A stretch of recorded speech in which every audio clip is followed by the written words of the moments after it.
സംഘർഷനിർഭരമായ ജീവിതയാത്രയിൽ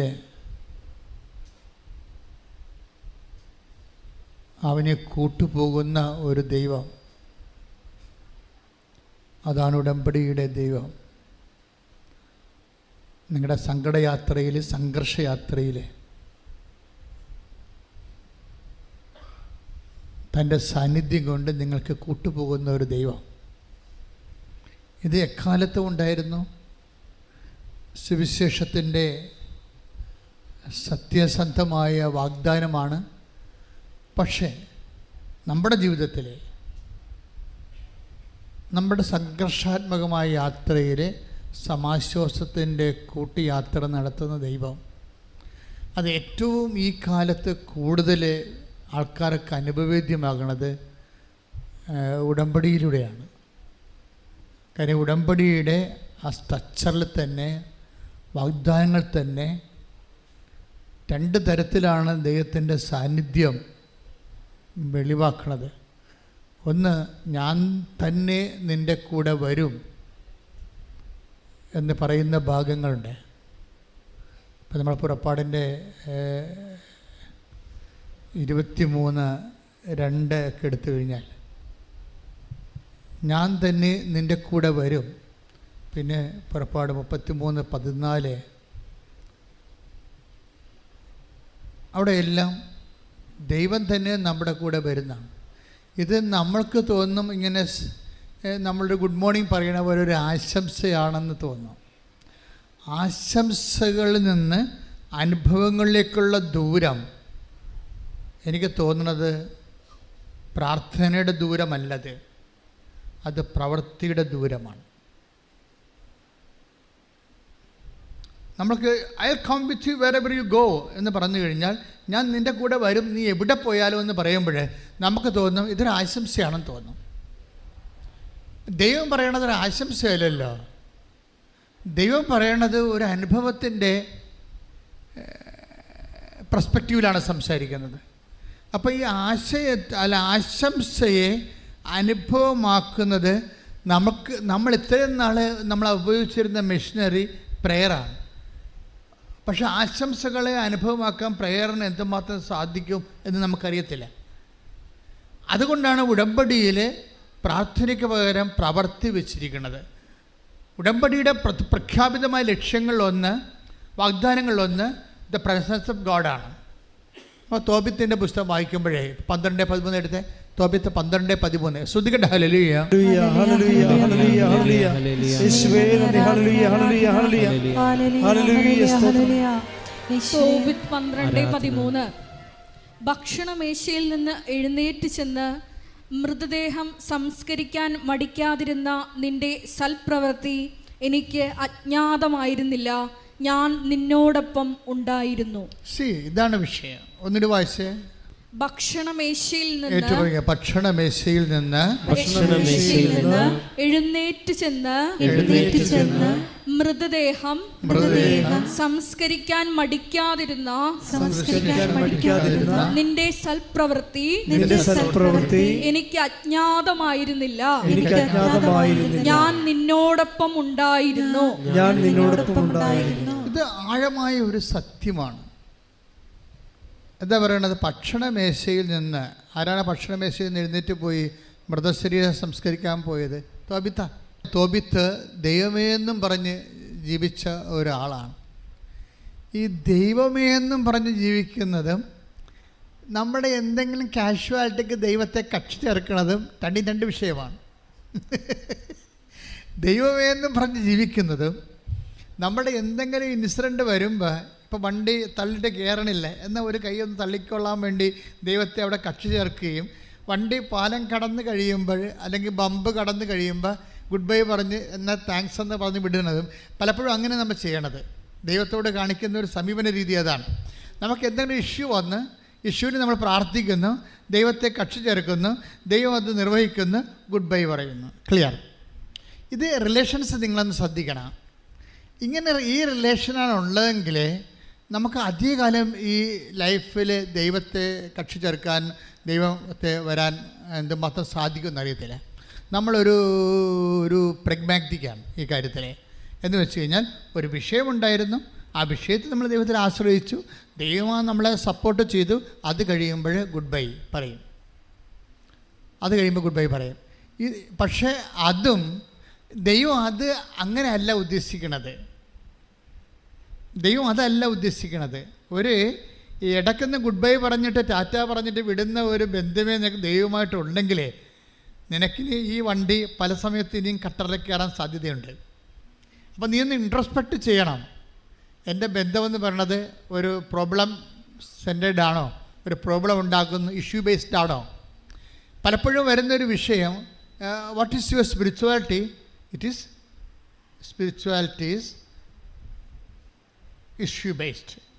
അങ്ങനെ സംഭവിക്കാൻ സാധ്യതയുണ്ട്. നിൻ്റെ ആധ്യാത്മികത എന്താണെന്ന് ചോദിച്ചു കഴിഞ്ഞാൽ പറയും അതൊരു വിഷയവുമായി ബന്ധപ്പെട്ടതാണ്, വ്യക്തിയുമായി ബന്ധപ്പെട്ടതല്ല. ഇവിടെയാണ് പ്രോബ്ലം വരണത്.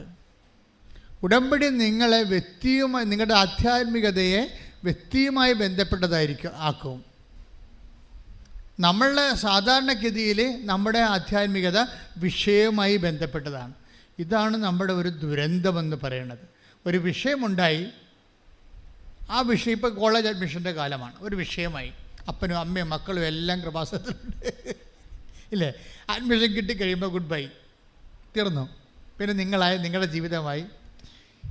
ഇനിയിപ്പോൾ കോളേജിൽ പോയ കൊച്ച് വേറെ ആരെങ്കിലും ലൈൻ അടിച്ചാൽ മാത്രമേ പിന്നെ അപ്പനും അമ്മയും പിന്നെയും കൃപാസനത്തിൽ വരത്തുള്ളൂ. അതാണ് പ്രശ്നം. അതുകൊണ്ട് സംരക്ഷണം കിട്ടണില്ല നിങ്ങൾക്ക്. എന്തുകൊണ്ടാണ് അങ്ങനെ സംഭവിക്കുന്നത്? സംരക്ഷണം കിട്ടണില്ല. നിങ്ങൾ ഇടയ്ക്ക് വെച്ച് ഗുഡ് ബൈ പറഞ്ഞ് ദൈവത്തെ യാത്രയാക്കുന്നു. കാര്യം കണ്ടു കഴിയുമ്പോൾ ദൈവത്തെ ഗുഡ് ബൈ പറഞ്ഞ് യാത്രയാക്കുന്നു. അച്ഛൻ നിങ്ങൾ ആക്ഷേപിക്കുന്നതല്ല, സങ്കടകരമായൊരു യാഥാർത്ഥ്യമാണ്. ഒന്ന് പ്രാർത്ഥിച്ച മക്കളെ, കർത്താവ് ദൈവമേ, സത്യം പറഞ്ഞാല് പലപ്പോഴും അറിയാതെയാണ് ഒരാവശ്യം കഴിയുമ്പോൾ നിന്നോട് യാത്ര പറഞ്ഞു പോരുകയോ നിന്നെ ആശംസിച്ച് എന്റെ ജീവിതത്തിൽ നിന്ന് യാത്ര ആക്കുകയും ചെയ്യുന്നത്. പക്ഷെ കർത്താവേ, ഉടമ്പടി പ്രകാരം നിന്റെ വാഗ്ദാനമാണ്. Wherever you go, നീ എവിടെ പോയാലും നിത്യത വരെ ഞാൻ നിന്റെ കൂടെ ഉണ്ടായിരുന്നു. കർത്താവേ, എന്നോട് കൂടെ അന്ത്യം വരെ നിലനിൽക്കാനുള്ള നിന്റെ ആഗ്രഹത്തെ മാനിച്ചുകൊണ്ട് എന്നെ സംരക്ഷിക്കാനുള്ള നിന്റെ കരുതലിനെ തിരിച്ചറിയാതെ പോയ നിമിഷങ്ങളെ ഓർത്ത് ഞാൻ വിഷമിക്കുന്ന കർത്താവേ, ശേഷിച്ച കാലം മുഴുവൻ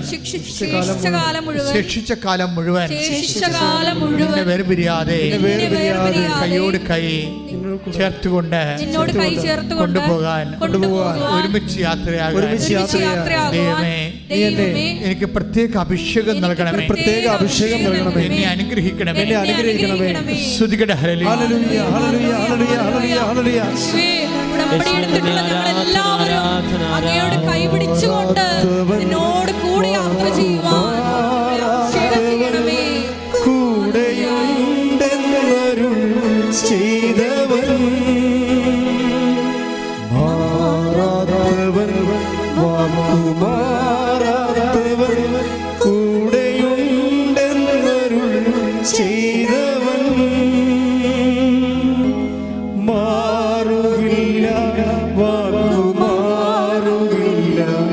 ഒരു നാളിലും കൈവിടില്ല.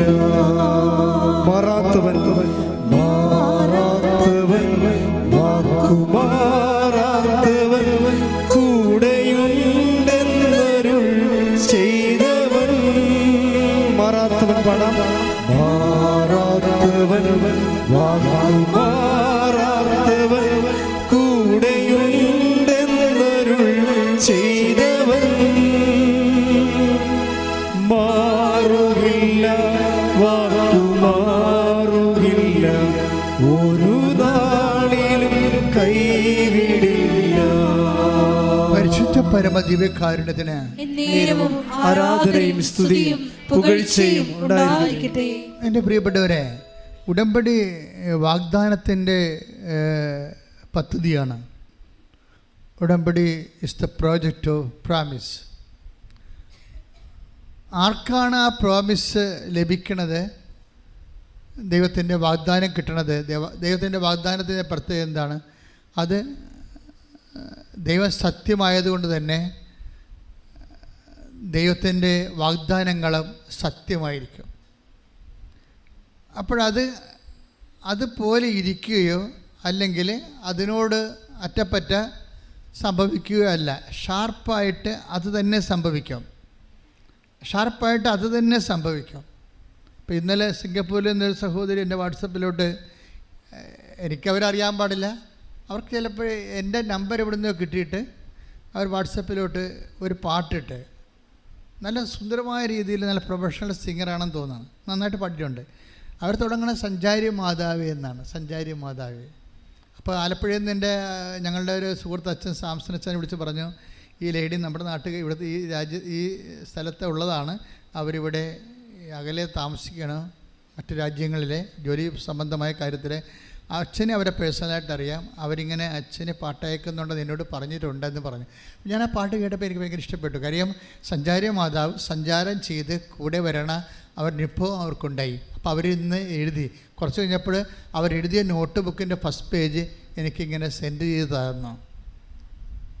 നോട്ടിൻ്റെ ഫസ്റ്റ് പേജ്, അതായത് അവരാണിത് എഴുതിയെന്ന് ആ പാട്ട് അച്ഛൻ അത് മനസ്സിലാക്കാൻ വേണ്ടി. പക്ഷേ അതിൻ്റെ അകത്ത് മുഴുവനും സഞ്ചാരി മാതാവ് നമ്മുടെ കൂടെ സഞ്ചരിക്കുന്ന അനുഭവത്തിൽ അവർ വളരെ ഹൃദ്യമായിട്ടൊരു അനുഭവമായിട്ട് പാടിയിരിക്കുകയാണ്. അതിമനോഹരമായിട്ടുണ്ട് ആ പാട്ട്, സൂപ്പറായിട്ടുണ്ട്. അതെന്ത് സംഭവിച്ചു കഴിഞ്ഞാൽ ഇന്ന് ജനങ്ങളെല്ലാം അനുഭവിക്കുന്നൊരു വിഷയമാണ് ദൈവത്തിൻ്റെ സാന്നിധ്യം. അതുകൊണ്ടാണ് എങ്ങനെയാണ് ഈ സഞ്ചാരി മാതാവിൻ്റെ കോൺസെപ്റ്റ് വന്നത്? അത് മരിയൻ ഉടമ്പടിയാണ് നമ്മൾ ചെയ്യണത്, അല്ലേ? അമ്മമാതാവിൻ്റെ മധ്യസ്ഥത്തിലാണ് നമ്മൾ ഉടമ്പടി ചെയ്തിരിക്കുന്നത്. അപ്പോൾ അമ്മമാതാവിൻ്റെ മധ്യസ്ഥത ചെയ്തിരിക്കുന്നത് കൊണ്ട് തന്നെ അമ്മ ഈ ഉടമ്പടി എടുത്ത വ്യക്തി സത്യസന്ധനാണെങ്കിൽ അവസാനം വരെ നിൻ്റെ വിഷയം നിറവേറുവോളം നിൻ്റെ കൂടെ നിന്ന് അത് ചെയ്യിക്കും. മനസ്സിലാണ്? അതെന്താ കാര്യം? അമ്മയുടെ ഒരു രീതിയാണ് ഈ കൂടെ നിൽക്കുക എന്നുള്ളത്. അമ്മയുടെ അത് നിങ്ങൾ മനസ്സിലാക്കുക. ഉടമ്പടി എടുക്കുമ്പോൾ ഇപ്പം നമ്മൾ ഉദാഹരണത്തിന് ഞാൻ പറയാം, അമ്മ എന്തുകൊണ്ടാണ് അമ്മയെ സെലക്ട് ചെയ്തത്? ദൈവം ഇത് ഏത് കുരിശാണെങ്കിലും കൂടെ നിൽക്കുമെന്ന് നല്ല ബോധമുള്ളത് കൊണ്ടാണ്.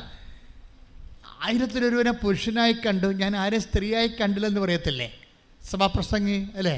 സഭാപ്രസംഗി 7:29 എടുത്ത് ശ്രദ്ധിക്കട്ടെ. ഹല്ലേലൂയ,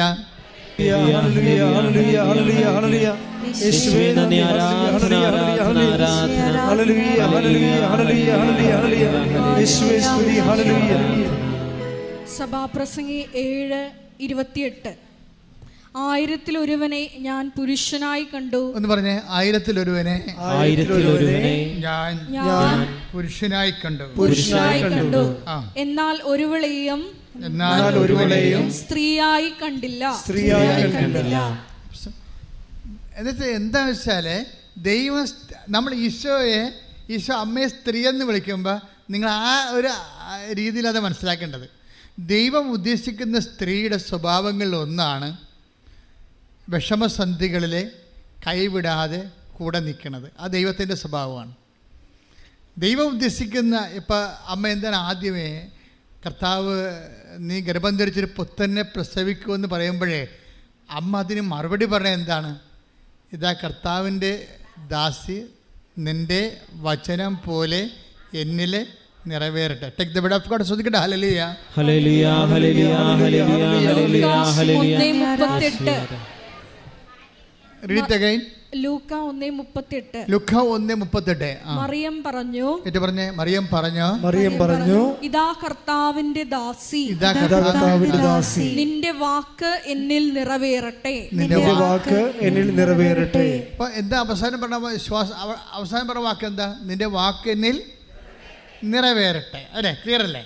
അപ്പോഴേ വാക്ക് ഏതറ്റം വരെ ജീവിതം പോയാലും വാക്ക് നിറവേറ്റുമെന്ന് മറിയത്തിൽ ദൈവം വിശ്വസിച്ചുകൊണ്ടാണ് അവരെ സ്ത്രീ എന്ന് വിളിച്ചത്. കൈയിടിച്ച് കർത്താൻ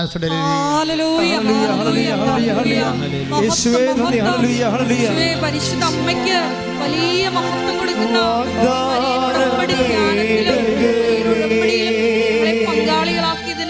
നന്ദി പറയുന്നു. ഹല്ലേലൂയ. കൃപാസനത്തിൻ്റെ അമ്മേ, പ്രസാദവരമാതാവേ, വാഗ്ദാന പേടകമേ, സ്വർഗീയ പൊന്മലരേ, കൃപാസനത്തിൻ്റെ അമ്മേ, പ്രസാദവരമാതാവേ. നമ്മൾ യോഹന്നാൻ്റെ സുവിശേഷം 19:20, 25, 19:25. യോഹന്നാൻ 19:25. യേശുവിന്റെ കുരിശിനരികെ, പറഞ്ഞ യേശുവിന്റെ കുരിശിനരികെ, യേശുവിന്റെ കുരിശിനരികെ അവന്റെ അമ്മയും അമ്മയുടെ സഹോദരിയും ക്ലോപ്പാസിന്റെ ഭാര്യ മറിയവും മഗ്ദലേന മറിയവും നിൽക്കുന്നുണ്ടായിരുന്നു. അപ്പൊ യേശുവിന്റെ അമ്മ അവിടെ നിൽക്കുന്നതുകൊണ്ടാണ് മറ്റേ കക്ഷികളെല്ലാം അവിടെ നിൽക്കുന്നത്. അല്ലെങ്കിൽ അവരൊക്കെ അടുത്ത വണ്ടിക്ക് വീട്ടിൽ പോയണം. നമ്മൾ തന്നെ എന്തുകൊണ്ടാണ് ഇവിടെ നിൽക്കുന്നത്? അമ്മ നിൽക്കുന്ന കൊണ്ടാണ്. നമ്മളീ കുരിശിൻ്റെ ചുവടിലേക്ക് ചില സമയത്ത് അതിൻ്റെ അരികിൽ കൂടിയൊക്കെ പോകില്ല. ജീവിതത്തിൻ്റെ കുരിശിൻ്റെ അരികിൽ കൂടിയൊക്കെ പോകുമ്പോഴും നമ്മൾ എന്തുകൊണ്ടാണ് നിൽക്കണത്? ആത്മഹത്യ ചെയ്യാതെയും അല്ലെങ്കിൽ മറ്റ് വിക്രിയകളൊന്നും ചെയ്യാതെ നിൽക്കുന്നത് എന്താണ്? അമ്മ നിൽക്കുന്നു എന്നുള്ളത് കൊണ്ടാണ്. അപ്പോഴേ ഇതാ കർത്താവിൻ്റെ ദാസി. എനിക്ക് തോന്നുന്നത് ഈ ലൂക്ക 2:38, 1:38, ലൂക്ക 1:38, 1:38 എന്താണ്? അങ്ങ് വാക്കെന്നിൽ നിറവേറട്ടെ, അങ്ങയുടെ വചനം പോലെ എന്നിൽ നിറവേറട്ടെ. അപ്പോൾ അവസാനത്തെ വാക്ക് എന്താണ്? നിറവേറട്ടെ എന്നുള്ളതാണ്. അതും യോഹന്നാൻ്റെ 19:25 തമ്മിൽ ലിങ്ക് ചെയ്യേണ്ടതാണ്. അതെന്താ പറയണത്? യേശുവിൻ്റെ അമ്മ അവൻ്റെ കുരിശിൻ്റെ ചുവട്ടിൽ നിന്നിരുന്നു. ദാറ്റ് മീൻസ് എന്തിനാണ് നിൽക്കണത്? കർത്താവിൻ്റെ വാക്ക് നിറവേറ്റാൻ വേണ്ടി നിൽക്കുകയാണ്. മനസ്സിലായില്ലേ? അപ്പോഴാ നിപ്പിൻ്റെ വ്യാഖ്യാനം എന്താണ്? വെറുതെ നിന്നല്ല, വന്ന് അകപ്പെട്ടു പോയതല്ല. നമ്മൾ പറയണേ ഞങ്ങൾക്ക് എന്ത് വിധിയാണ് എന്നൊക്കെ പറഞ്ഞ ആൾക്കാർ തലേ കൈവെക്കല്ലേ. ദാറ്റ് മീൻസ് സങ്കടം വരുമ്പോൾ അകപ്പെട്ടു പോകുന്നല്ലേ പറയണത്. മറിയം അകപ്പെട്ടതല്ല, മറിച്ച് എന്താണ്? അങ്ങയുടെ വാക്കിനെ നിറവേറട്ടെ എന്ന് ആദ്യമേ കയറി അമ്മ സമർപ്പിച്ചിരുന്നു. ആ സമർപ്പണത്തിൻ്റെ, കർത്താവിൻ്റെ വാക്കിനോടുള്ള സമർപ്പണത്തിൻ്റെ ഭാഗമായിട്ട് ദൈവത്തിൻ്റെ വചനം നിറവേറ്റാനാണ് അവൾ കുരിശിനെ ചുവട്ട് നിൽക്കുന്നത്. കൈയടിച്ച് കർത്താവ്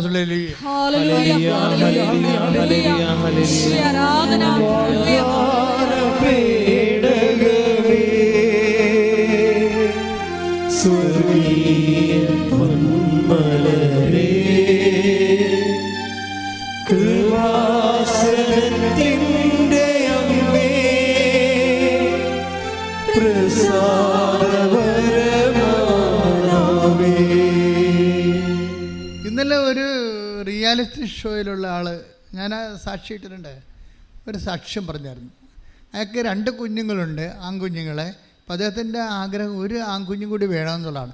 അപ്പോൾ മൂന്നാമത്തെ കുഞ്ഞിനെ പ്രഗ്നൻ്റ് ആയപ്പോൾ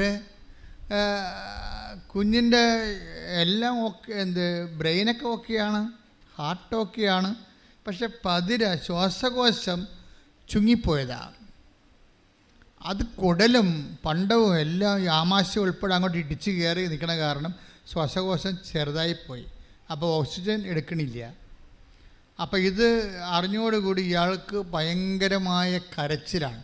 അയാൾ പറയുന്നുണ്ട്, എൻ്റെ ഒരു ഇമോഷൻ ഇങ്ങനെയാണ്. ചിരി വരുമ്പോൾ ഞാൻ നല്ലോണം ചിരിക്കും, കരച്ചിൽ കഴിഞ്ഞാൽ ഞാൻ വല്ലാത്ത രീതി കരയും. എനിക്കത് സഹിക്കാൻ പറ്റുന്നില്ലെന്ന് പറയണം. അയാളത് പറയുമ്പോൾ പോലും അയാൾ കരയണ രീതിയിലാണ് സംസാരിക്കണത്. അവസാനം ഇയാൾ അമ്മയെടുത്ത് വരും. അമ്മ എനിക്ക് കുഞ്ഞിനെ തരണം, അമ്മ വിചാരിച്ചാലേ ചെയ്യാൻ പറ്റത്തുള്ളൂ. എന്നിട്ട് ഈ എന്നിട്ട് ഡോക്ടർ പറയുന്നത് ഓപ്പറേഷൻ ചെയ്യാൻ പറ്റത്തില്ല, കാര്യം ഈ പതിരയും ശ്വാസകോശവും ഹൃദയവും എല്ലാം ഇങ്ങനെ അമങ്ങിയിരിക്കുകയല്ലേ, അപ്പോൾ അത് ചെയ്യാൻ പറ്റത്തില്ലെന്ന് പറയും. പക്ഷേ എന്തെങ്കിലും അമ്മയോട് ചെയ്ത ഉടമ്പടി, നമുക്കറിയാം ഇന്ന് പല മനുഷ്യരുടെയും ഒരു ആസ്തി ഉറപ്പെന്ന് പറഞ്ഞാൽ എന്താണ്? ഉടമ്പടിയാണ്. ഉടമ്പടിയാണ്. കാര്യം അപ്പോഴും ആൾക്കാർ പറഞ്ഞത് എന്താണ്, സാറേ ഡോക്ടറെ ശരിയാകും, ഞങ്ങൾ ഉടമ്പടി. അപ്പോൾ ഡോക്ടറോട് പറയത്തില്ലെങ്കിൽ മനസ്സിൽ പറയാം, എന്താണ്, ഞങ്ങൾ ഉടമ്പടി എടുത്തിട്ടുണ്ട്. എന്നുവെച്ചാൽ അമ്മയുമായിട്ട് ഞങ്ങൾ ഉടമ്പടി. മക്കളെ, നിങ്ങൾ ഉടമ്പടി എടുത്തിട്ടുള്ളൂ എന്ന കാര്യം സത്യമാണ്. പക്ഷെ അതല്ല പ്രശ്നം. ഉടമ്പടി വർക്കൗട്ട് ചെയ്യുന്നുണ്ടോ എന്ന് നോക്കണം. ഇല്ലേ, നിങ്ങൾ ലൈൻ വലിച്ചു എന്ന് പറഞ്ഞത് കാര്യം ശരിയാണ്. പക്ഷെ കറണ്ടുണ്ടോ, ഫീസ് പോയിരിക്കണം എന്നൊക്കെ നോക്കണം, ഇടക്ക് ചെക്ക് ചെയ്യണം. ലൈൻ വലിച്ചു എന്ന് പറഞ്ഞിട്ട് കാര്യമില്ല. പക്ഷേ അത് ഫീസ് പോയിരിക്കുകയാണെങ്കിൽ നമുക്ക് ലൈറ്റ് തെളിയത്തില്ല. എന്ന് പറഞ്ഞ പോലെ തന്നെ നിങ്ങൾ ഉടമ്പടി എടുത്താലും ഉടമ്പടിയുടെ മെയിൻ സംഭവം എന്താണ്, പ്രധാനപ്പെട്ട സംഭവം എന്താണ്, ഉടമ്പടിയുടെ പ്രസൻസാണ്. പ്രസൻസ് മറ്റ് പ്രാർത്ഥനകളിൽ നിന്ന് വ്യത്യസ്തമായിട്ട് ഉടമ്പടിയുടെ ഈ പദ്ധതി പ്രയോഗങ്ങളെ നമ്മൾക്ക് തരുന്ന ഒരു പ്രത്യാശ എന്ന് പറയുന്നത് പ്രസൻസാണ്. എന്ന് വെച്ച് കഴിഞ്ഞാൽ എന്താണ്, സാന്നിധ്യം. എനിക്ക് തോന്നുന്നത് ഇതാണ്, മറ്റ് പല വിഷയങ്ങളും വ്യത്യസ്തങ്ങളായ പ്രാർത്ഥനാ രീതികളിലൊക്കെ ഒരു പരിവരെ നടക്കുമെങ്കിലും ഉടമ്പടി പ്രത്യേകിച്ച് why should I take covenant, ഞാൻ എന്തുകൊണ്ട് ഉടമ്പടി എടുക്കണമെന്ന് ചോദിച്ചാൽ അതിന് ഉത്തരവേ ഉള്ളൂ. എന്താ കാര്യം, എൻ്റെ കൂടെ ദൈവം വരുമെന്ന് ഉടമ്പടി പ്രകാരം പറഞ്ഞിട്ടുണ്ട്.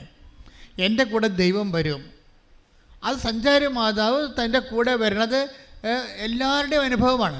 കാര്യം ദൈവത്തിന് ആദ്യകാലം മുതലേ ഉള്ള ഒരു സത്യസന്ധമായ നിലപാടാണ് വിശ്വസിക്കുന്നതിൻ്റെ കൂടെ പോകണമെന്നുള്ളത്.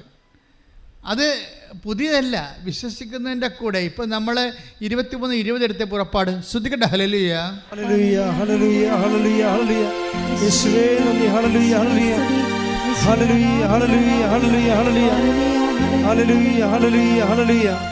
പുറപ്പാട് 23:20. പുറപ്പാട് 23:20. ഇതാ ഒരു ദൂതനെ, ഏറ്റു പറഞ്ഞേ, ഇതാ ഒരു ദൂതനെ നിനക്ക് മുൻപേ ഞാൻ അയക്കുന്നു. അവൻ നിന്റെ വഴിയിൽ നിന്നെ കാത്തുകൊള്ളും. ഞാൻ ഒരുക്കിയിരിക്കുന്ന സ്ഥലത്തേക്ക് നിന്നെ കൊണ്ടുവരികയും ചെയ്യും. അപ്പോൾ ഈ ലാൻഡ് ആൻഡ് ലൈഫ് ഉടമ്പടിയുടെ ബേസിക് ആയിട്ടുള്ള സംഭവമാണ്. ലാൻഡ് ആൻഡ് ലൈഫ്, ജീവിതം എന്ന് പറഞ്ഞാൽ എന്താ, സം ടോട്ടൽ, അതിൻ്റെ തട്ടകം, ഒരു ജീവിതത്തിൻ്റെ തട്ടകം എന്താണ്?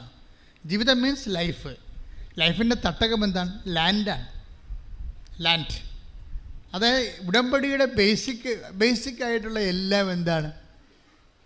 ബേസിക് ആയിട്ടുള്ള ലാൻഡ്. അത് നിങ്ങളുടെ ജീവിതം കരുപ്പിടിപ്പിക്കാൻ വേണ്ടി നമുക്ക് ആവശ്യമായത് എന്താണ്? അനുകൂലമായ സ്ഥലമാണ്. അനുകൂലമായ സ്ഥലം. അപ്പോൾ അനുകൂലമായ സ്ഥലം, ഇപ്പം ഞാൻ ഈ ജപ്തി നടപടിയൊക്കെ ആൾക്കാർ വരത്തില്ലേ, അപ്പോൾ ഞാനെന്താ, നിങ്ങൾ ജപ്തി നടപടിക്കാരെ പ്രത്യേകം കാണുന്ന എന്താ കാര്യം? അവിടെ വീട് സ്ഥലവും ജന്മാവകാശം നഷ്ടപ്പെടാൻ പോകുകയും അല്ലേ? അവിടെ ബൈബിളിനെ അത് റീസെറ്റ് ചെയ്യാൻ പറ്റുകയില്ലെങ്കിൽ വേറെ ഒരു പുസ്തകത്തിനും പറ്റത്തില്ല. എന്താ കാര്യം? ഇതെല്ലാം ഞാൻ നീ ജനിക്കാൻ ഞാൻ ഇടയാക്കിയ സ്ഥലം, നിന്നെ ജന്മ അവകാശമായി ഞാൻ നിനക്ക് തന്നിരിക്കുന്ന സ്ഥലം, നിൻ്റെ ജീവിതം കരുപ്പിടിപ്പിക്കാൻ വേണ്ടി ഞാൻ നിനക്ക് തന്നിരിക്കുന്ന സ്ഥലം, ആ സ്ഥലം നിനക്ക് നഷ്ടപ്പെട്ടാൽ ഞാൻ ആ സ്ഥലത്തേക്ക് നിന്നെ തിരികെ കൊണ്ടുവരുന്ന ദൈവമാണ്. കൈ ഇടിച്ച് കർത്താവ് ഹല്ലേലൂയ.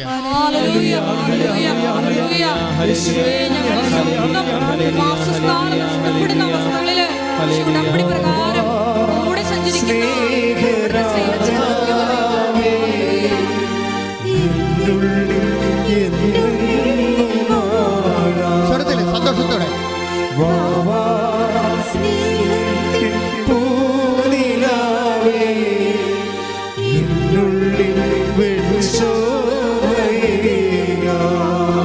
പരിശുദ്ധ പരമദിവ്യകാരുണ്യത്തിന് ആരാധനയും സ്തുതിയും എസെക്കിയേൽ 37:14 ശ്രദ്ധിക്കട്ടെ. ഹല്ലേലൂയ ഹല്ലേലൂയ ഹല്ലേലൂയ ഹല്ലേലൂയ.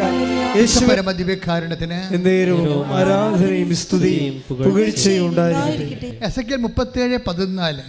എന്റെ ആത്മാവിനെ ഞാൻ നിങ്ങളിൽ നിവേശിപ്പിക്കും. ഒന്ന് പറഞ്ഞേ, എന്റെ ആത്മാവിനെ ഞാൻ നിങ്ങളിൽ നിവേശിപ്പിക്കും. നിങ്ങൾ ജീവിക്കും. ഞാൻ നിങ്ങളെ നിങ്ങളുടെ സ്വന്തം ദേശത്ത് വസിപ്പിക്കും. ജപ്തി ചെയ്യാൻ പറ്റത്തില്ല. എന്താ കാര്യം? ദൈവം നിനക്ക് തന്ന സ്വന്തം സ്ഥലത്ത് ആർക്കും എടുക്കാൻ പറ്റത്തില്ലത്. പക്ഷേ ഇത് എൻ്റെ ദൈവമായതിൽ നീ ഇത് പൂർണ്ണമായി വിശ്വസിക്കണം. വിശ്വസിക്കുക മാത്രമല്ല, അതായത് ഇവിടെ ആ വചനത്തിൻ്റെ ലൈൻ എന്താ? ലൈഫ് ആൻഡ് ലാൻഡാണ് വചനത്തിൽ പറയണത്. Life and land. ഒന്നിന് വായിച്ചോളൂ. 37:14. എന്റെ ആത്മാവിനെ എന്റെ ആത്മാവിനെ ഞാൻ നിങ്ങളിൽ നിവേശിപ്പിക്കും. നിങ്ങൾ ജീവിക്കും. ഒന്നിന് പറഞ്ഞ എന്റെ ആത്മാവിനെ ഞാൻ നിങ്ങളിൽ നിവേശിപ്പിക്കാം. നിങ്ങൾ ജീവിക്കും. അപ്പൊ ലൈഫായില്ലേ അല്ലേ? അപ്പം എങ്ങനെയാണ് നമുക്ക് ലൈഫ് നഷ്ടപ്പെട്ടാൽ തിരിച്ചു വരുന്നത്? ഇപ്പം ജോലി നഷ്ടപ്പെട്ടു അല്ലേ? ജോലി നഷ്ടപ്പെട്ടു, പഠിത്തത്തിൽ തോറ്റു അപ്പം നമ്മൾ ലൈഫ് പോവുകയാണ് ഇല്ലേ? ലൈഫ് പോവുകയാണ്. നമുക്ക് ജോലി നഷ്ടപ്പെട്ടാലും OITക്ക് തോറ്റാലും ഒക്കെ എന്ത് സംഭവിക്കണത്? ഇൻ്റർവ്യൂവിന് തോറ്റാൽ നമുക്ക് എന്താ? We lost our life, we are losing our life. നമുക്ക് ലൈഫ് പോവുകയാണ്. പക്ഷേ എന്താ പറയണത്? ഈ ലൈഫ് എങ്ങനെ തിരിച്ചു പിടിക്കാം? പരീക്ഷ വന്ന് നമ്മൾ പരീക്ഷയ്ക്ക് തോറ്റു, അങ്ങനെ നമുക്ക് ഇംഗ്ലണ്ടിൽ പോകാൻ പറ്റിയില്ല അല്ല, അല്ലെങ്കിൽ PSCക്ക് കയറാൻ പറ്റിയില്ല. We are losing a life when we lost. അത് ഇത് ഓരോ വിഷയത്തിൽ, അതായത് ഇങ്ങനെ വന്നാൽ ലൈഫ് നഷ്ടപ്പെട്ടാൽ എങ്ങനെ തിരിച്ചു പിടിക്കാം?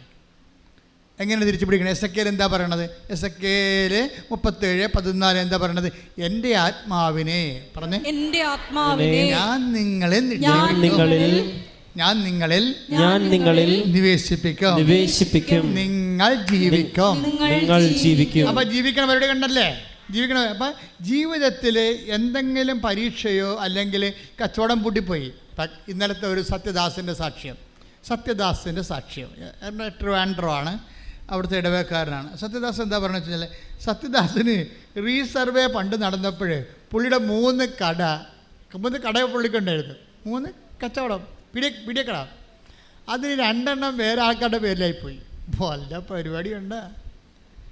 തല കുത്തി മറിഞ്ഞിട്ട് ഈ സാധനം പുള്ളിയുടെ പേരിലാക്കാൻ പറ്റണില്ല. ഈ റീസർവേ ഒക്കെ നടന്ന ആൾക്കാരൊക്കെ ഒന്ന് തിരക്കിപ്പോയി നോക്കണേ. ഞങ്ങളുടെ സ്ഥലത്തല്ലേ ഞങ്ങൾ ജീവിക്കണത്, ഞങ്ങളുടെ കയ്യിലാണല്ലോ എന്നൊക്കെ പറഞ്ഞ കാര്യമില്ല. സർക്കാരിൻ്റെ കയ്യിൽ, നിങ്ങളുടെ കയ്യിലല്ല ഇരിക്കണം, കണ്ടവൻ്റെ കയ്യിലിരിക്കണേ. ഇപ്പോൾ റീസർവേ നടന്ന കക്ഷികളൊക്കെ നേരെ പോയി വില്ലേജ് ഓഫീസിൽ പോയിട്ട് ഇപ്പോഴും എത്രയും വേഗം അത് പോക്കുവരവ് ചെയ്തിട്ട് ടാക്സ് അടച്ചിട്ട് രസീത് വാങ്ങിച്ചേക്കണം. അല്ലെങ്കിൽ നമ്മുടെ കയ്ക്ക് സ്ഥലം ഉണ്ടാകത്തില്ല. സ്ഥലം കൂടുതലുള്ള ആൾക്കാർ അത് തന്നെ ചെയ്യേണ്ടി വരുമായിരിക്കും. അല്ലെങ്കിൽ ഗവൺമെൻറ് അത് മിച്ചഭൂമിയാക്കി എടുത്തിട്ട് ആവശ്യമുള്ളവർക്ക് കൊടുക്കും. അപ്പോൾ നിങ്ങളെ ഈ വിഷയത്തിൽ ഞാൻ ജസ്റ്റ് ഇങ്ങനെ ആനുഷംഗികമായിട്ട് പറഞ്ഞതേ ഉള്ളൂ. അതായത് ഇപ്പം സത്യദാസ് സംഭവിച്ചതാണ്. അയാളുടെ 2 കട പോയെന്നേ. അതന്നെയല്ലേ പഞ്ചായത്ത് ചെല്ലുമ്പോഴേ പഞ്ചായത്ത് വടിതടി ആയുധങ്ങളാണ് ഇയാളെ തല്ലാനും കൊല്ലാനും വന്ന പോലെയാണ് അവരിയ്ക്കണത്. ഇയാൾക്കൊരു സ്വാധീനമില്ല. കടയുടെ കാര്യം കേൾക്കുമ്പോൾ തന്നെ ആ ഒരു കടയിൽ തന്നെ പോകാൻ ഇയാൾക്ക് പറ്റണില്ല. അത് കയ്യേറിയത് പോലെ ഇരിക്കണം. അപ്പം പേടിയാണ്. ഈ കടയുടെ കാര്യം വീട്ടിൽ പറഞ്ഞാൽ എല്ലാവർക്കും പനി വരും. ഒരു വിഷയം പണ പൂക്കണ്ടില്ലേ? അത്തരം ഒരു അവസ്ഥ. അവസാനം ഈ മനുഷ്യന് ചന്തയെ വെച്ച് കൃപാസനം പത്രം കിട്ടി. ഒരു സ്റ്റോറി പണ പോക്ക് നോക്കണം. സത്യദാസിന് കൃപാസനം പത്രം ചന്തയെ വെച്ച് കിട്ടി. കുറേ സാക്ഷ്യം വായിച്ചപ്പോൾ പുള്ളി വീട്ടിൽ വന്ന് പറഞ്ഞ്, എടി ഇവിടെ ഒന്ന് പോകാമെന്ന് തോന്നണം, നമ്മുടെ സ്ഥലം മാതാവ് എങ്ങാനും തിരിച്ചു തന്നാൽ വേറെ മാർഗ്ഗമൊന്നും കണ്ടില്ലെന്ന് പറയും. ഈ മനുഷ്യൻ പെട്ടെന്ന് വിശ്വാസത്തോടെ പിറ്റേ ദിവസം സത്യദാസ് ഇവിടെ വരും, ഉടമ്പടി എടുക്കും. ഉടമ്പടി എടുക്കുമ്പോൾ ഈ സാന്നിധ്യത്തിൻ്റെ 2 സാധനം അതിനകത്തുണ്ട്. അതിനകത്ത് ഒന്നെന്താണ്? ഉടമ്പടിയില്ല അതിൻ്റെ കാശുരൂപം തന്നെയാണ് സാന്നിധ്യത്തിൻ്റെ. അതാണ് അത് പ്രപ്പോസ് ചെയ്ത്, അങ്ങനെയാണ് അത് വെഞ്ചരിച്ചിരിക്കുന്നത്. അതുകൊണ്ടാണ് ഇത് മിസ് ചെയ്യരുതെന്ന് പറയണത്. ഇപ്പോൾ പുതിയ നിയമം ഇവിടെ പോകണമുണ്ടല്ലോ, അവർ 2 മാസമായിട്ട് ഉടമ്പടി കാശുരൂപം നിങ്ങളുടെ കയ്യിൽ നിന്ന് പോയാൽ പിന്നെ ഒരിക്കലും നിങ്ങൾക്കത് കിട്ടത്തില്ല. You will not give it. പണ്ട് അതിൻ്റെ ഡ്യൂപ്ലിക്കേറ്റ് കൊടുക്കുമായിരുന്നു, ഇപ്പോൾ അതും കൊടുക്കണില്ല. നിങ്ങൾ എന്ത് കാര്യം? അത് പ്രമാണം പോയ വല്ല ലക്ഷ്യമുണ്ട്. അത് ഉടമ്പടിയുടെ പ്രമാണമല്ലേ? ഉടമ്പടിയുടെ പ്രമാണം നിങ്ങളുടെ കയ്യിൽ നിന്ന് പോയെന്നൊക്കെ പറഞ്ഞാൽ ഇനി പറഞ്ഞിട്ട് കാര്യമില്ല. ദാറ്റ് മീൻസ് അത്രയും കെയർലെസ്സാണ് നിങ്ങൾ ഉടമ്പടി നിൽക്കാൻ അർഹതയില്ലെന്നാണ്. അങ്ങനെ എന്തെങ്കിലും ചെയ്യണമെന്നുണ്ടെങ്കിൽ, നിങ്ങളിപ്പോൾ കാശ് വേണമെന്നുണ്ടെങ്കിൽ, നിങ്ങളുടെ വീടിനത് ഉരുപ്പടിയായി വേണമെന്നുണ്ടെങ്കിൽ നിങ്ങളുടെ പണി ചെയ്യുക. വീട്ടിലുള്ള വേറെ ആരെങ്കിലും ഉടമ്പടി എടുപ്പിച്ചിട്ട് പുതിയ കാശ് വാങ്ങിക്കുക. അതേ നടക്കത്തുള്ളൂ. എന്നുവെച്ചാൽ എനിക്ക് മനസ്സിലാവണില്ല നിങ്ങൾ എന്തുകൊണ്ടാണ്. ഞാൻ എൻ്റെ മനസ്സിൽ പരിശുദ്ധാത്മ പറയണത് ഇതൊന്നും നഷ്ടപ്പെടുത്തിയല്ല, ആർക്ക് കൊടുത്തതാണെന്നാണ് പറയണത്. അതാണ് പ്രശ്നം. അങ്ങനെ കൊടുക്കാൻ പാടില്ലെന്ന് ഞാൻ ആദ്യമേ പറഞ്ഞിട്ടുണ്ട്. ഉടമ്പടി ജ്ഞാപകം പോലെ ഉപയോഗിക്കേണ്ടതാണ്, അല്ലാതെ അതൊരു വിശുദ്ധ വസ്തു മാത്രമല്ല. നിങ്ങൾ ദൈവത്തോട് ഉടമ്പടി ചെയ്തു എന്നുള്ളതിൻ്റെ തെളിവാണത്. അത് ഇവിടെ ചില ആൾക്കാർ ഇവിടെ പ്രാർത്ഥിക്കാൻ വേണ്ടി വരുമ്പോഴേ ഉടമ്പടി എടുത്തതാണെന്ന് പറഞ്ഞുകൊണ്ട് ഇവർ കാശുരൂപം കാണിക്കും. ഞങ്ങൾ പറഞ്ഞ കാശുരൂപം വേണ്ട, അപ്പം അത്തരം തരാൻ പറയും. എന്താ കാര്യം? ആരാണ്ടിൻ്റെ കാശുരൂപം അനിയത്തിയുടെയോ ചേട്ടത്തിയുടെയോ നാട്ടുകാരുടെയോ അവിടുന്ന് എരവ് വാങ്ങിച്ചുകൊണ്ട് വന്നിരിക്കുകയാണ് ഉടമ്പടി എടുത്താൽ നമ്മളെ പറ്റിക്കാൻ വേണ്ടി. അത് എന്ത് പറയാനാ? അങ്ങനെ ചെയ്യരുത്. നിങ്ങൾ ഉടമ്പടി കാശുരം കളയരുത്. പിന്നെ അതിൻ്റെ കൊളുത്തു പോകുകയോ അത് ആ ഉടമ്പടി കാശുരൂപത്തിൻ്റെ പടം വെക്കുകയോ വെച്ച് കഴിഞ്ഞാൽ ഞങ്ങൾ ഒരു പൈസ പോലും വാങ്ങിക്കാതെ അതേ കാശുരൂപം തിരിച്ചു തരും. കാര്യം എന്താ? നിങ്ങൾ ഉടമ്പടി നിലനിൽക്കുകയാണ്, അതുകൊണ്ട് we will give it back. പക്ഷേ നഷ്ടപ്പെട്ടെന്ന് പറഞ്ഞാൽ കിട്ടത്തില്ല, അത് ഓർത്തേക്കണം. പിന്നെയുള്ള മാർഗ്ഗം എന്ന് പറഞ്ഞാൽ വീട്ടിലുള്ള ആരെങ്കിലും കൊണ്ട് ഉടമ്പടി എടുപ്പിക്കണതിനെ മാർഗ്ഗം, വേറെ മാർഗ്ഗമില്ല. അപ്പം അതുകൊണ്ട് ശ്രദ്ധിക്കട്ടെ. ഹല്ലേലൂയ.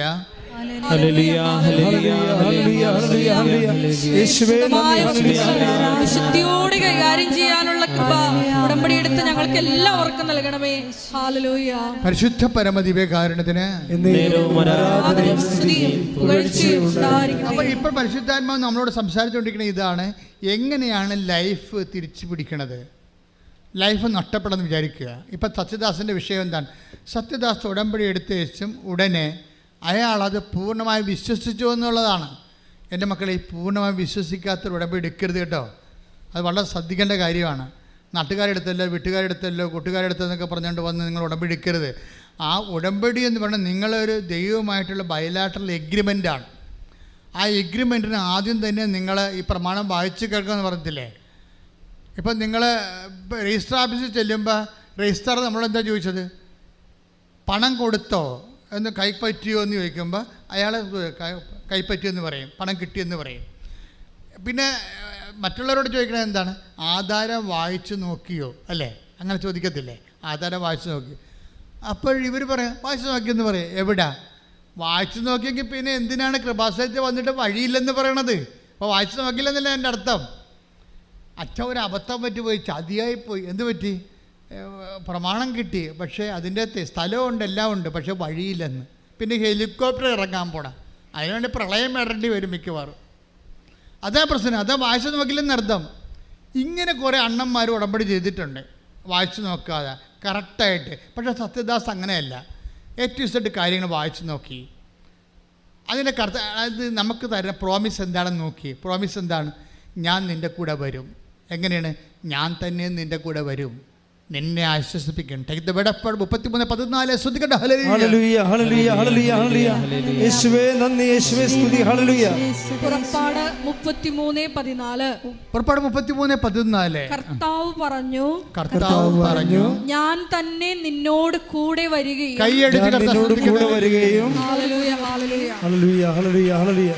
നിനക്ക് ആശ്വാസം നൽകുകയും ചെയ്യും. നിനക്ക് ആശ്വാസം നൽകുകയും ചെയ്യും. അല്ല, പന്ത് കളി കാണാനല്ല കൂടെ വരണത്, മനസ്സിലായില്ലേ? ഞാൻ തന്നെ ഒന്ന് പറഞ്ഞു, ഞാൻ തന്നെ നിന്റെ കൂടെ വരികയും നിനക്ക് ആശ്വാസം നൽകുകയും ചെയ്യും. നിനക്ക് ആശ്വാസം നൽകുകയും. ഒന്ന് പ്രാർത്ഥിക്കുക. കർത്താവേ, എന്റെ ജീവിത വഴികളില് ഞാൻ പതറിപ്പോകുമ്പോഴേ എന്നെ ചേർത്ത് പിടിക്കാൻ എനിക്ക് ആശ്വാസം നൽകാൻ എന്റെ കൂടെ വരുമെന്ന് ഉടമ്പടിയിലൂടെ വാഗ്ദാനം ചെയ്ത ദൈവമേ, സ്തുതിക്കുന്നു, ആരാധിക്കുന്നു, നന്ദി പറയുന്നു.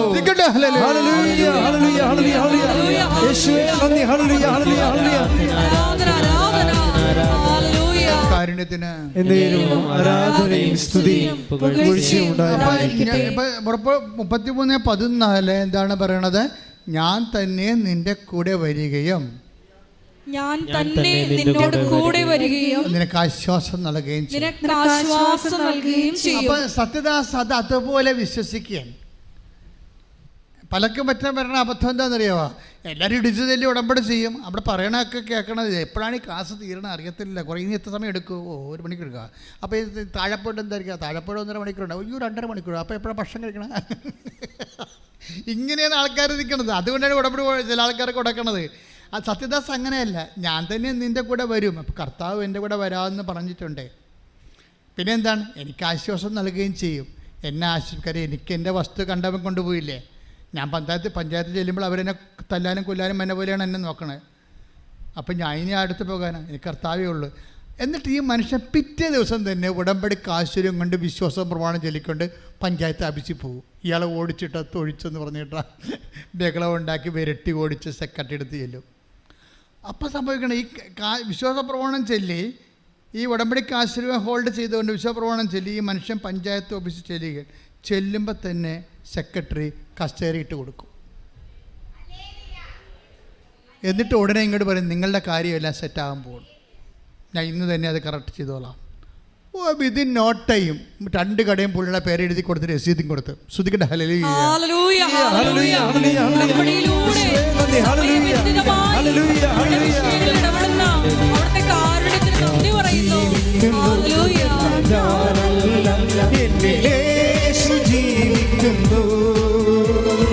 അത്ഭുതങ്ങളാ അടയാളങ്ങളാ യേശു പ്രവർത്തിക്കുന്നു.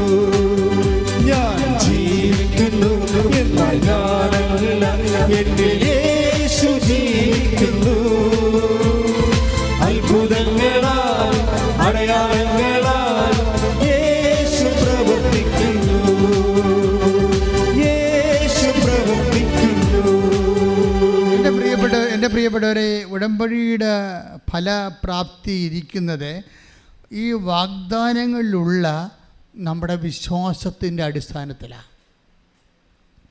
വാഗ്ദാനങ്ങളിൽ നമ്മൾ വിശ്വസിക്കുക, ദൈവം നമുക്ക് നൽകിയ വാഗ്ദാനങ്ങൾ. ഇപ്പോൾ അൻസമ്മ മാനന്തവാടിയുടെ സാക്ഷ്യമുണ്ടായി, ഈ ദിവസങ്ങളുണ്ടായിരുന്ന സാക്ഷ്യങ്ങളിൽ രസകരമായ സാക്ഷ്യം. അൻസമ്മ നമ്മളെ ഉടമ്പടി പഠിപ്പിക്കുന്നുണ്ട്. ഞാൻ പോലും പറയാത്ത കാര്യം അവർ പറയുന്നുണ്ട്. എന്താ അൻസമ്മ പറഞ്ഞ വെച്ചാൽ, അൻസമ്മയുടെ വഴിയില്ല, നടക്കാൻ വഴിയില്ല, കണ്ടവൻ്റെ വഴിയിൽ കൂടി തന്തക്കുളി കേട്ട് വേണം എപ്പോഴും പോയിക്കൊണ്ടിരിക്കുക. സങ്കടകരമായ അവസ്ഥയാണ്. വഴിയില്ലെങ്കിൽ അറിയാമല്ലോ നിങ്ങൾക്ക്, വഴിയില്ലെങ്കിൽ എന്താണ്, മക്കളെ കെട്ടിക്കാൻ പോലും പറ്റത്തില്ല. പിന്നെ ആലോചനയൊക്കെ വന്നു കഴിയുമ്പോൾ വഴിയില്ലെന്നും പറഞ്ഞ് ആൾക്കാർ പോകും. അതുകൊണ്ട് ആൻസം വളരെ പരുങ്ങലാണ്, ജീവിതം പരുങ്ങലാണ്, ലൈഫില്ല, ജീവിതമില്ല. അപ്പം ജീവിതമില്ലാത്ത കൊണ്ട് എന്താ പറയണത്, എൻ്റെ ആത്മാവിനെ. അപ്പം എസെക്കിയേൽ 17:14 ഒന്ന് വായിച്ച് ശ്രുതിക്കട്ടെ. ഹല്ലേലൂയ, ഹല്ലേലൂയ, ഹല്ലേലൂയ, ഹല്ലേലൂയ, ഹല്ലേലൂയ. യേശുവേ നന്ദി. ഹല്ലേലൂയ, ഹല്ലേലൂയ. എൻ്റെ ആത്മാവിനെ ഞാൻ നിങ്ങളിൽ നിവേശിപ്പിക്കും. അപ്പം ലൈഫ് നഷ്ടപ്പെട്ടു കഴിഞ്ഞാൽ എന്താ മാർഗം? എൻ്റെ ആത്മാവിനെ ഞാൻ നിങ്ങളിലെ നിവേശിപ്പിക്കും. നിങ്ങൾ ജീവിക്കും. ഞാൻ നിങ്ങളെ നിങ്ങളുടെ സ്വന്തം ദേശത്ത് വസിപ്പിക്കും. അപ്പൊ നമുക്ക് വാസയോഗ്യമല്ലാത്തൊരവസ്ഥ വന്നാൽ അടുത്ത നടപടി എന്താണ്? ഞാൻ എൻ്റെ ആത്മാവിനെ നിങ്ങളുടെ മേൽ നിവേശിപ്പിക്കും. പിന്നെന്താ പറയണത്? നിങ്ങൾ ജീവിക്കാം. ഞാൻ നിങ്ങളെ നിന്റെ സ്വന്തം ദേശത്ത് വസിപ്പിക്കും. അപ്പം ചില ആൾക്കാർ പറയല്ലേ, അച്ഛാ വഴിയുമില്ല, മക്കൾക്ക് പെണ്ണും കിട്ടണില്ല, വിറ്റിച്ചിട്ട് പോകാൻ പോകുകയാണെന്ന് പറയും. എവിടെ പോകാനാണ്? എത്ര രൂപ കിട്ടും ചേച്ചി? പോയാലേ അവിടെ പോയാൽ നിങ്ങളെ വല്ലവർക്കും അറിയാൻ പറ്റുമോ? അപ്പോൾ അങ്ങനെയൊക്കെ താമസിച്ച പിന്നെ ഇങ്ങനെയുള്ള കല്യാണ കാര്യങ്ങളൊക്കെ വരുമ്പോൾ അവർ നിങ്ങളുടെ വേറെ അബൌട്ട്സൊക്കെ തിരക്കി വരുമ്പോൾ നിങ്ങൾക്കിവിടെ ആകാശം ഭൂമിയും ഇല്ല, വേരും കായും ഇല്ലെന്ന് അറിഞ്ഞാൽ പിന്നെ നിങ്ങൾ സംശയിക്കത്തില്ലേ, ഇങ്ങനെ പോണത് ശരിയാണ്, വേറെ വഴിയുണ്ടാന്ന് നോക്കട്ടെ. അവിടെ വെച്ചാണ് ഞാൻ ഈ വിഷയം സെറ്റ് ചെയ്യണത്. ഞാൻ പറഞ്ഞ കർത്താവ് ഇവരെ വിടരുത്, ഇവരിത് വിറ്റിച്ചിട്ട് വേറെ ഒരു സ്ഥലത്ത് പോയി ഒറ്റക്ക താമസിച്ചപ്പോൾ ഞാൻ അവിടെ ഒരു ആലോചന വന്നു കഴിഞ്ഞാൽ ഇവർക്ക് ആകാശ ഭൂമിയും പാരമ്പര്യവും കുടുംബമൊന്നും ഇല്ലാത്ത ആൾക്കാരാണെന്ന് എങ്ങനെ ധരിച്ചു കഴിഞ്ഞാൽ അവർക്ക് അവിടെ നിലവാരത്തിൽ പെണ്ണ് കിട്ടത്തില്ല. അതുകൊണ്ടാണ് നിങ്ങൾ ജീവിക്കുമെന്ന് പറയണത്. ജീവിക്കുക എന്ന് വെച്ച് കഴിഞ്ഞാൽ മാന്യമായി ജീവിക്കുകയാണ്. ഞാൻ അങ്ങനെ എപ്പോഴെങ്കിലും ലൈഫ് ത്രട്ടായി കഴിഞ്ഞാൽ പിന്നെ എന്താണ്, നിങ്ങൾ അപ്പം തന്നെ സ്പിരിച്വലായിട്ട് എംപവർ ചെയ്യണം. അതാണ് പറഞ്ഞത്. 37:14 ഭയങ്കര വചനമാണ്. എസെക്കിയേൽ എന്താണ്? ഞാൻ നിങ്ങളെ ഒന്ന് പറഞ്ഞേ, ഞാൻ എൻ്റെ ആത്മാവിനെ നിങ്ങളിലേക്ക് നിവേശിപ്പിക്കാം, നിങ്ങൾ ജീവിക്കാം. അപ്പം നമ്മളുടെ ജീവിതം കയ്യിൽ നിന്ന് വിട്ടുപോയി കഴിഞ്ഞാൽ ഉള്ള മാർഗം എന്താണ്? ആത്മാവിൽ നവീകരിക്കണമാണ്. വെരി വെരി സിമ്പിളാണ് സംഭവം. ആൻസമ്മ അങ്ങനെ ഒരാളാണ്. ആൻസമ്മ എന്താ ചെയ്തെന്നറിയാമോ? ഉടമ്പടി പ്രകാരം കൃത്യമായിട്ടാണ് ജീവിക്കുന്ന ആൾ. നിനക്കറിയാമല്ലോ, ഉടമ്പടി ഒരു പ്രാർത്ഥനാ രീതിയല്ല, ജീവിത രീതിയാണ്. അപ്പോൾ ഉടമ്പടി പ്രകാരം ജീവിച്ചിട്ട് ആൻസമ്മ പറഞ്ഞു ഈ കിട്ടാത്ത വഴിയിലൂടെ ആൻസമ്മ എപ്പോഴും പോവും, എല്ലാ ദിവസവും. എങ്ങനെയാണെന്ന് അറിയുമോ? പച്ചത്തിരി കത്തിച്ചുകൊണ്ട് പോവും. പച്ചത്തിരി കത്തിച്ച് പ്രത്യക്ഷനെ പ്രാർത്ഥനയും ചൊല്ലിക്കൊണ്ട് പോവും. എന്നിട്ട് ആൻസമ്മ പറയണത് ഈ പച്ചത്തിരിൻ്റെ കയ്യിൽ മരുന്ന് മുഴുവൻ ഇരിക്കണം അവിടെയാണ്. വെടിമരുന്ന് നമ്മൾ ഈ വിശ്വാസ പ്രമാണത്തിലിരിക്കുന്ന വെടിമരുന്നിനെ പ്രത്യക്ഷീകരണ പ്രാർത്ഥന കൊണ്ട് കത്തിക്കണം നമ്മൾ ചെയ്യണത്. പ്രത്യക്ഷീകരണ പ്രാർത്ഥന തീയാണ്. അമ്മയുടെ പ്രത്യക്ഷീകരണം സാധൂകരിക്കുക, നീതീകരിക്കുക എന്നുള്ളത് അമ്മയുടെ ചുമതലയാണ്. അമ്മ സമയ കടികാരം നെഞ്ചിൽ ചാർത്തിക്കൊണ്ട് 2004 പ്രത്യക്ഷപ്പെടുമ്പോൾ ദുരന്തമുണ്ടാകുമ്പോൾ പ്രാർത്ഥിക്കണമെന്ന് പറയുമ്പോൾ ഇന്ന് വരെ ദുരന്തമൊഴിഞ്ഞിട്ട് കേരളത്തിലെ ലോകത്തിലെ നേരമില്ല. നമ്മളും തന്നെയും ഓരോ വ്യക്തി ദുരന്തങ്ങൾ ഒന്നിന് പിറകെ ഒന്നായി നമ്മൾ അനുഭവിച്ചുകൊണ്ടിരിക്കുകയാണ്. ഇതിനെല്ലാം പറ്റിയ പ്രാർത്ഥനയാണ് ഉടമ്പടി പ്രാർത്ഥനയായിട്ട് അമ്മ തന്നതാണ്. അപ്പോൾ അതിലുള്ളതാണ് പ്രത്യക്ഷീകരണ പ്രാർത്ഥന. പ്രത്യക്ഷീകരണ പ്രാർത്ഥന തീയാണ്, പക്ഷേ വിശ്വാസ പ്രമാണം വെടിമരുന്നാണ്. ഈ വിശ്വാസ പ്രമാണം നമ്മൾ ചൊല്ലിക്കൊണ്ടാണ് ഈ പ്രത്യക്ഷീകരണ പ്രാർത്ഥന തീ വെടിമരുന്ന് കൊടുക്കുമ്പോഴാണ് ഈ സംഭവം പൊട്ടണത്. ആൻസമ്മ രണ്ടും ചൊല്ലിക്കൊണ്ടാണ് ചെയ്യണത്. വിശ്വാസ പ്രമാണം ചൊല്ലിക്കൊണ്ട് പച്ചത്തിരി പിടിച്ചുകൊണ്ട് ആണ് ഈ കിട്ടാത്ത വഴിയിലൂടെ സഞ്ചരിക്കുന്നത്. അതൊരു വിശ്വാസത്തിൻ്റെ ഒരു യാത്രയാണ്. അധികം സഞ്ചരിക്കേണ്ടി വന്നില്ല. 41 ദിവസം സഞ്ചരിച്ചപ്പോൾ ഈ വഴി അവളുടെ പേരിൽ എഴുതി കിട്ടും. ശ്രദ്ധിക്കട്ടെ. എസെക്കിയേൽ എന്താ നമ്മൾ വായിച്ചത്? എസെക്കിയേൽ എന്താ വായിക്കുക? എങ്ങനെയാണ് നമ്മൾ ജീവിക്കണത്? ജീവിതം കൈമോശം വന്നു പോയാൽ, പരീക്ഷ തോറ്റു, അല്ലെങ്കിൽ നമ്മൾക്ക് ഡീപ്രമോഷനായി, PR കിട്ടണില്ല, വസ്തു വിൽക്കാൻ പറ്റണില്ല, വസ്തു എടുക്കാൻ പറ്റണില്ല, വീട് സ്ഥലവുമില്ല, ഇങ്ങനെ ജീവിതം പോയാൽ എന്ത് ചെയ്യും? അതായത് അത് എസെക്കിയേൽ പറയണത് എന്താണ്? ഞാൻ എൻ്റെ ആത്മാവിനെ നിങ്ങളിലേക്ക് അയക്കും, നിങ്ങൾ ജീവിക്കും. പറഞ്ഞേ, ഞാൻ എൻ്റെ ആത്മാവിനെ നിങ്ങളിലേക്ക് അയക്കും, നിങ്ങൾ ജീവിക്കും. അപ്പോൾ ആൻസമ്മ എങ്ങനെയാണ് ജീവിതം തിരിച്ചു പിടിക്കണത്? കിട്ടാത്ത വഴി കിട്ടണത് എങ്ങനെയാണ്? വിശ്വാസ പ്രമാണം ചൊല്ലിക്കൊണ്ട് കിട്ടാത്ത വഴിയിലൂടെ പച്ചത്തിരിയും പിടിച്ച് പ്രപഞ്ചപ്രദ മാതാവിനെ മധ്യസ്ഥം ചേർത്തുകൊണ്ട് നടക്കും. അത് വിശ്വാസ പ്രയോഗ പ്രഖ്യാപനങ്ങളാണ്. പക്ഷേ ഇത് ചെയ്യിക്കുന്നത് വിശ്വാസത്തിലാണ്. ഇത് വിശ്വാസം ഒരു ആത്മാവാണ്. അതാണ് ഞാൻ എൻ്റെ ആത്മാവ് നിങ്ങളിലേക്ക് അയക്കുമെന്ന് പറയുമ്പോൾ വിശ്വാസത്തിൻ്റെ ആത്മാവാണ് ആൻസമ്മയെ വർക്ക് ചെയ്യണത്. ഐസയ 11:2 എടുത്ത് ശ്രുതിക്കട്ടെ. ഹല്ലേലൂയ.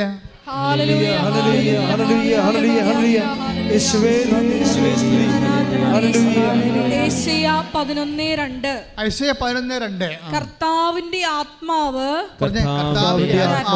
അവന്റെ മേൽ ആവസിക്കും. വായിച്ചോളൂ. ജ്ഞാനത്തിന്റെയും വിവേകത്തിന്റെയും ആത്മാവ്, ഉപദേശത്തിന്റെയും ശക്തിയുടെയും ആത്മാവ്, അറിവിന്റെയും ദൈവഭക്തിയുടെയും ആത്മാവ്. അപ്പോഴേ കർത്താവിൻ്റെ ആത്മ ഇതെല്ലാം കൂടുന്നതല്ല വിശ്വാസം. അതായത് കർത്താവിൻ്റെ ആത്മാവെന്ന് പറയുമ്പോൾ അതിൻ്റെ അകത്തുണ്ട് ജ്ഞാനമുണ്ട്, അറിവുണ്ട്, വിശ്വാസമുണ്ട്, അങ്ങനെ എല്ലാമാണ്. ഇപ്പോൾ നമുക്ക് ഈ വിഷയത്തിൽ, നിങ്ങൾക്കൊരു വിഷയത്തിൽ ഇപ്പോൾ സത്യദാസ് പഞ്ചായത്തിലേക്ക് പോവുകയാണ്. എന്താ കാര്യം? കർത്താവിൻ്റെ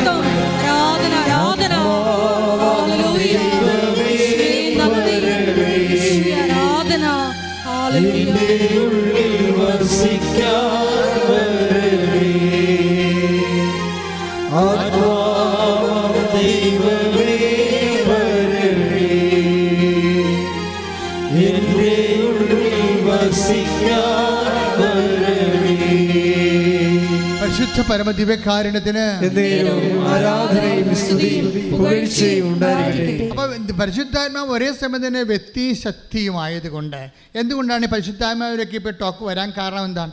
എസെക്കിയേൽ 37:14 ജീവിതം കൈമോശം വന്നു പോയാൽ ഞാൻ എൻ്റെ ആത്മാവിനെ നിങ്ങളിലേക്ക് നിക്ഷേപിച്ചിട്ടാണ് ജീവിതം തിരിച്ചു പിടിക്കണത്.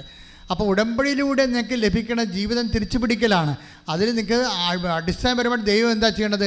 ഉടമ്പടി എടുക്കുക, നിങ്ങൾ പരിശുദ്ധാത്മാവ് നിങ്ങളിലേക്ക് നിക്ഷേപിക്കപ്പെടുകയാണ് ചെയ്യണത്. വ്യക്തി ശക്തിയുമായ ആത്മാവ് നിങ്ങളുടെ കൂടെ വസിക്കുകയാണ് ചെയ്യണത്. അപ്പോഴെന്താ സംഭവിക്കണത്?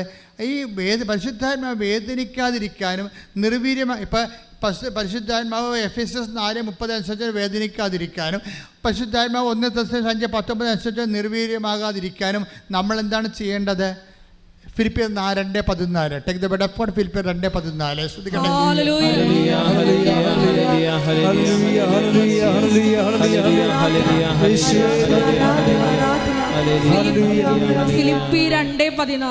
ഫിലിപ്പിയർ 2:14 എല്ലാ കാര്യങ്ങളും മുറുമുറുപ്പും മുറുമുറുപ്പും തർക്കവും കൂടാതെ ചെയ്യുവിൻ. അങ്ങനെ നിങ്ങൾ നിർദോഷരും നിഷ്കളങ്കരുമായി തീർന്ന് വഴിപിഴച്ചതും വക്രതയുള്ളതുമായ തലമുറയുടെ ഇടയിൽ കുറ്റമറ്റ ദൈവമക്കളാവട്ടെ. അപ്പോൾ പരിശുദ്ധാത്മാവ് നമ്മളെ വ്യക്തിയായും ശക്തിയായും പുലരാൻ വേണ്ടി നമ്മൾ ബേസിക്കായിട്ട് ചെയ്യേണ്ടത് എന്താണ്? കുറ്റമറ്റ ദൈവമക്കളായിട്ട് കാര്യമില്ല. പിന്നെന്താണ്? കുറ്റമറ്റ ദൈവമക്കളെ. കുറ്റമറ്റ ദൈവമക്കളായാൽ മാത്രമേ ആത്മാവിന് പ്രവർത്തിക്കാൻ പറ്റൂ. ആത്മാവിന് നിങ്ങളെ നയിക്കണ്ടേ? ആത്മാവ് ഉണ്ടായാൽ മാത്രം പോരല്ല, ആത്മാവ് നിങ്ങളെ നയിക്കണ്ടേ? എന്താ പറഞ്ഞിരിക്കണത്? ഞാൻ നിങ്ങൾക്ക് മുമ്പേ എൻ്റെ ദൂതനെ അയക്കുമെന്ന് പറഞ്ഞാൽ അത് പരിശുദ്ധാത്മാവാകാം, പരിശുദ്ധ മാലാഖിയുമാകാം. അപ്പം നമുക്ക് മുമ്പേ പോകാനും ഇപ്പം നമ്മളെന്താ പറയണത്? ഞാൻ നിങ്ങൾക്ക് മുമ്പേ എന്ന് പറഞ്ഞാൽ പിതാവ് മാത്രമല്ല, പുത്രൻ മാത്രമല്ല, പരിശുദ്ധാത്മാവ് മാത്രമല്ല. അപ്പോൾ നിങ്ങൾക്ക് മുമ്പേ പോകുന്ന വ്യക്തിയും ശക്തിയും അതെന്താണ്? ഞാൻ നിങ്ങൾക്കൊന്നും ഇപ്പം ഞാൻ എന്തെങ്കിലും പ്രശ്നങ്ങളുണ്ടെന്ന് പറയുന്നവരില്ലേ ആൾക്കാർ? എൻ്റെ അടുത്ത് എന്നെ കാണാൻ വരുമ്പോൾ ആൾക്കാർ പറയുമല്ലോ, ഞങ്ങൾക്ക് അച്ഛാ ഭാഗവടമ്പടി നടക്കണില്ല, അല്ലെങ്കിൽ എനിക്ക് പൈസ ആൾക്കാർ വാങ്ങിച്ചുകൊണ്ട് പോയിട്ട് ജോലി തരാമെന്ന് പറഞ്ഞ് പൈസ വാങ്ങിച്ചു, എന്നിട്ട് തിരിച്ചു കിട്ടണില്ല, ന്യായത്തെ സഹായിച്ചു, ഇപ്പോഴവനത് തിരിച്ചു തരണില്ല എന്നൊക്കെ പറയുമ്പോൾ എനിക്ക് എതിരെ കള്ളക്കേസ് വരെ കൊടുക്കുന്ന അവസ്ഥയിലാണ് ഇപ്പോൾ ഞാൻ വരണത്. അവൻ്റെ പിടിച്ചു നിൽപ്പിനെന്ന് പറയുമ്പോൾ ഞാൻ എന്താ ചെയ്യണത്? നിങ്ങൾക്ക് മുമ്പ് നിങ്ങളിനി അവൻ്റെ അടുത്ത് പോണ മുമ്പ് എന്താ ഐസയ 45:2 ഉണ്ട്. എന്താണ്? ഞാൻ നിങ്ങൾക്ക് മുമ്പേ പോവുകയും, അത് ദൈവത്തിൻ്റെ ആദ്യകാലം പോലെയുള്ള നടപടിക്രമങ്ങളാണ്. ഞാൻ നിങ്ങൾക്ക് മുമ്പേ പോവുകയും പിച്ചളവാതിലുകളെ തകർക്കുകയും ഇരുമ്പോടാമ്പൽ ഒടിക്കുകയും ചെയ്യുമെന്ന് കൈയടിച്ച് കർത്താവല്ലേ.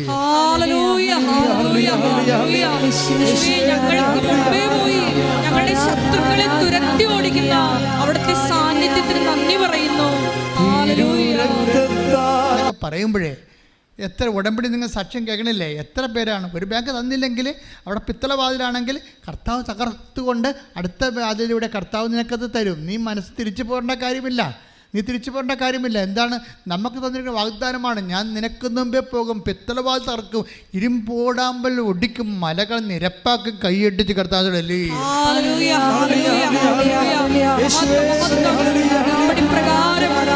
കൂടെ സഞ്ചരിക്കുന്ന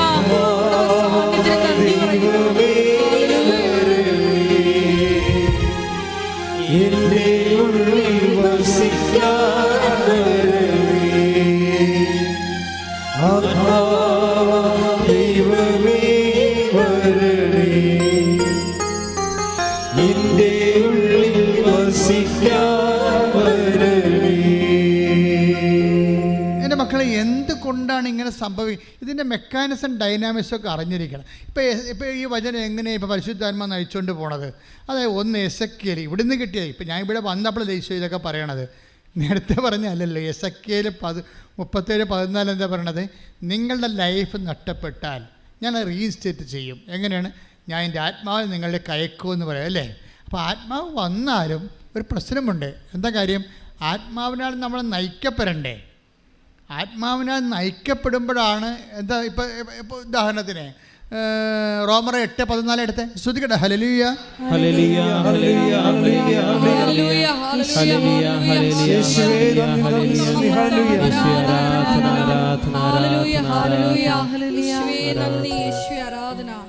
റോമ 8:14. ദൈവാത്മാവിനാൽ നയിക്കപ്പെടുന്നവരെല്ലാം ഒന്ന് പറഞ്ഞേ. ദൈവാത്മാവിനാൽ നയിക്കപ്പെടുന്നവരെല്ലാം ദൈവത്തിന്റെ പുത്രന്മാരാണ്. ഇപ്പൊ പിടികിട്ടിയ? അതായത് പരിശുദ്ധാത്മാവ് വന്നാൽ മാത്രം പോരാ, നമ്മൾ നയിക്കപ്പെടണം. പരിശുദ്ധാത്മാവിനാൽ നമ്മളെ നയിക്കപ്പെടണം. അതെങ്ങനെയാണ്? ഇപ്പം ഞാൻ ഈ കുഞ്ഞുങ്ങളൊക്കെ വരികയല്ലേ, ഇപ്പോൾ ഈ IELTSകാരൊക്കെ വന്ന് പ്രാർത്ഥിക്കുമല്ല പരീക്ഷയ്ക്ക്. ഇപ്പം ഞാൻ അവിടെയൊക്കെ കൈവച്ച് തലയൊക്കെ കൈവച്ച് സൈത്തൊക്കെ പൂശി കൊടുക്കും. അവർക്ക് നെറ്റിക്ക് പൂശും, ഓർമ്മശക്തിക്ക് പൂശും, ഫോർഹെഡിനെ പൂശും, എല്ലാ പ്രത്യേക പ്രാർത്ഥനയുണ്ട് അതിനെല്ലാം. അപ്പോൾ പ്രാർത്ഥിക്കുമ്പോൾ ഞാൻ പറയും, മക്കളെ, അച്ഛൻ നിങ്ങൾ അങ്ഷം ചെയ്തിട്ടുണ്ട്, നിങ്ങളായിട്ട് ആത്മാവിൻ്റെ വീര്യം നഷ്ടപ്പെടുത്തരുത്. ഞാൻ പറയുന്നത്, മക്കളെ ഇപ്പോൾ പരീക്ഷ വരെ എങ്കിലും നിങ്ങളത് കീപ്പ് ചെയ്യണം. അത് കഴിഞ്ഞ് കീപ്പ് ചെയ്യണം. പക്ഷെ അതല്ല, ഇൻറ്റൻസീവായിട്ട് പരിശോധന ശ്രദ്ധിക്കണം. നിങ്ങൾ ചേട്ടന്മാരുമായിട്ട് അടിയുണ്ടാക്കാനൊന്നും പോകരുതെന്ന് പറയും. ഇപ്പോൾ ഇപ്പോൾ അനിയത്തിയുമായിട്ട് അടി വെക്കുമല്ലേ ശരി. അപ്പം അങ്ങനെ പോയി കഴിഞ്ഞാൽ കുഴപ്പമെന്ന് വെച്ച് കഴിഞ്ഞാൽ പിന്നെ മത്സരമൊക്കെ വരത്തില്ലേ. ഇപ്പോൾ ഒരു ഇസ്തിരി ഇടണമെന്ന് വിചാരിച്ചോ, ചേർത്തിയോട് അമ്മ പറയും, എടി ആ ഷർട്ടൊന്ന് ഇസ്തിരി ഇട്ടാൽ അവനിപ്പോൾ വരും, അവനിപ്പോൾ സ്ഥലത്ത് പോകേണ്ടതാണെന്ന് പറയുമ്പോൾ ഇവളെ പഠിച്ചുകൊണ്ടിരിക്കത്തില്ലേ. അപ്പോൾ അവൾ പറയും, എനിക്ക് പറ്റത്തില്ല മമ്മി, അനിയത്തിയോട് ഞാനാണിത് കഴുകിയിട്ടത്, അവളവിടെ മൊബൈലിൽ കളിച്ചുകൊണ്ടിരിക്കുകയാണ്, അവളോട് പറയാൻ പറയും. അപ്പോൾ അവൾ പറയും, ഞാൻ വേറെ ജോലി ചെയ്തിട്ടുണ്ട്, അതുകൊണ്ട് ചേച്ചിയോട് പറയാൻ പറയും. ഇവർ തമ്മിൽ മത്സരമാകും. പക്ഷേ പ്രശ്നം എന്താണ്? ആത്മാവ് നിർവീര്യമാകും. അതുകൊണ്ടാണ് ഫിലിപ്പ് 2:14 എടുത്ത് ശ്രദ്ധിക്കട്ടെ.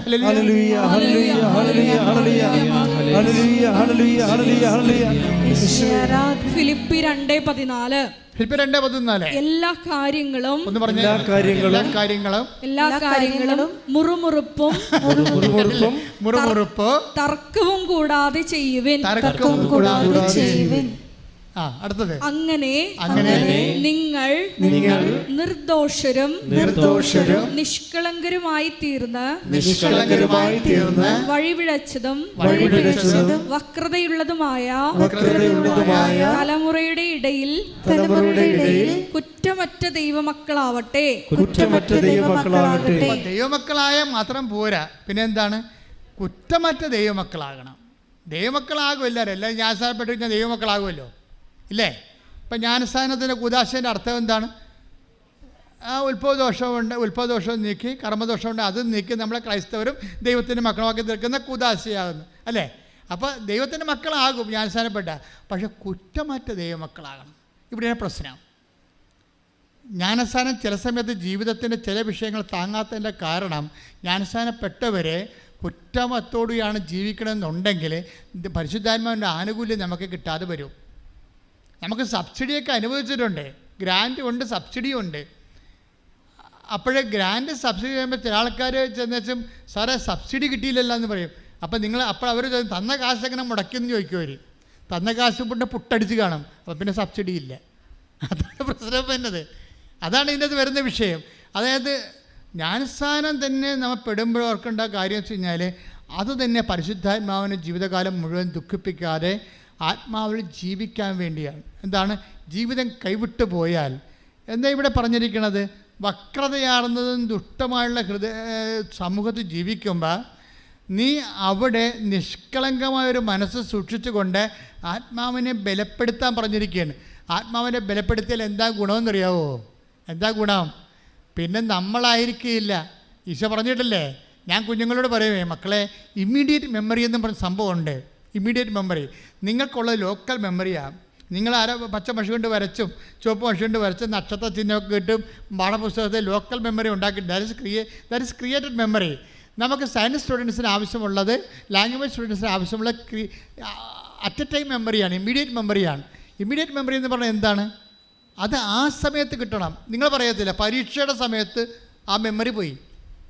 എങ്ങനെ മെമ്മറി പോണത്? അത് നിങ്ങൾ എന്തെങ്കിലും ഇമോഷണൽ കോഷിങ് ഉണ്ടാകുമ്പോൾ അത് പോകും.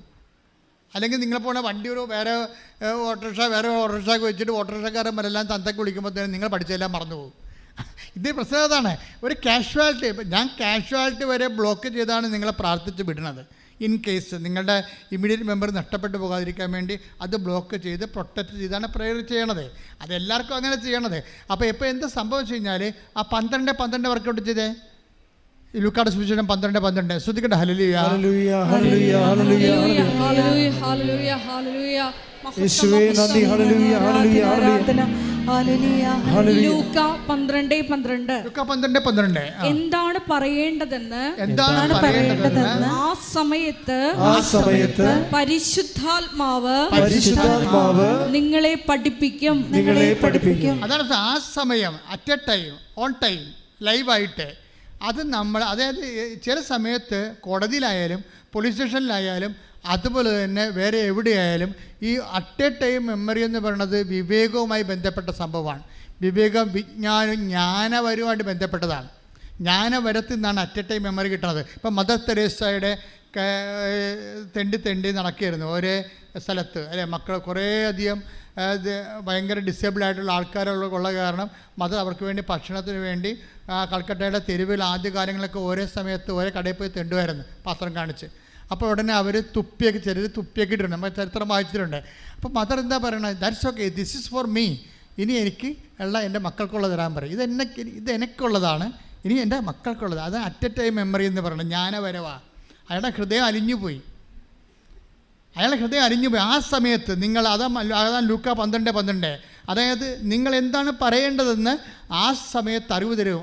ആ മനുഷ്യൻ്റെ ഹൃദയം ഇളക്കാൻ വേണ്ടി, മലകളെ നിരപ്പാക്കാൻ വേണ്ടി, ഇരുമ്പോടാമ്പൽ ഒടിക്കാൻ വേണ്ടി, പിച്ചളവാ തകർക്കാൻ വേണ്ടി ഞാൻ നിൻ്റെ കൂടെ വരുമെന്ന് പറയുമ്പോൾ ആത്മാവിൻ്റെ വരവാണത്, ജ്ഞാനപരത്തോടെ വരവാണത്, കൃപയിലുള്ള വരവാണത്. ആത്മാവിനെ നഷ്ടപ്പെടുത്തരുത്, നീരുവിരിയമാക്കണമെന്ന് ഈശോ പറഞ്ഞതിൻ്റെ അർത്ഥപ്രധാനം കൈയടിച്ച് കിടന്നു. അതുകൊണ്ട് ഇതിനെക്കുറിച്ചൊരു പ്രിക്കോഷൻ ഉണ്ടാണ് കേട്ടോ. കാര്യം ഉടമ്പടി ഇപ്പോൾ നമ്മൾ ആദ്യം പറഞ്ഞ എസെക്കിയേൽ 37:14 അനുസരിച്ച് കൊണ്ട് നമ്മുടെ ലൈഫ് കയ്യിൽ നിന്ന് വിട്ടുപോയാൽ അതിനെ റീസ്റ്റേറ്റ് ചെയ്യണത് എല്ലാം എന്താ ചെയ്യണത്? റീസെറ്റിൽ ചെയ്യണത് എല്ലാം എന്താണ്? പരിശുദ്ധാത്മാവാണ്. ഞാൻ എൻ്റെ ആത്മാവ് നിങ്ങളെ കയക്കും. I will resettle you in your own soil. അതാണ് അവസാനം പറഞ്ഞിരിക്കുന്നത്. നിൻ്റെ സ്ഥലത്ത് തന്നെ, നിനക്ക് യുക്തമായ സ്ഥലത്ത്, നിൻ്റെ സ്ഥലത്തെന്ന് പറയുമ്പോൾ നിൻ്റെ അപ്പനിടയ്ക്ക് നിനക്ക് ഓഹരി കിട്ടിയ സ്ഥലമെന്നല്ല അർത്ഥം. നിൻ്റെ ജീവിതം പുലരാൻ ദൈവ പൈതലേ, നിനക്ക് അനുയോജ്യമായ സ്ഥലത്ത് നിന്നെ കർത്താവ് പുനഃസ്ഥാപിക്കും. കൈയടിച്ച് കർത്താവ്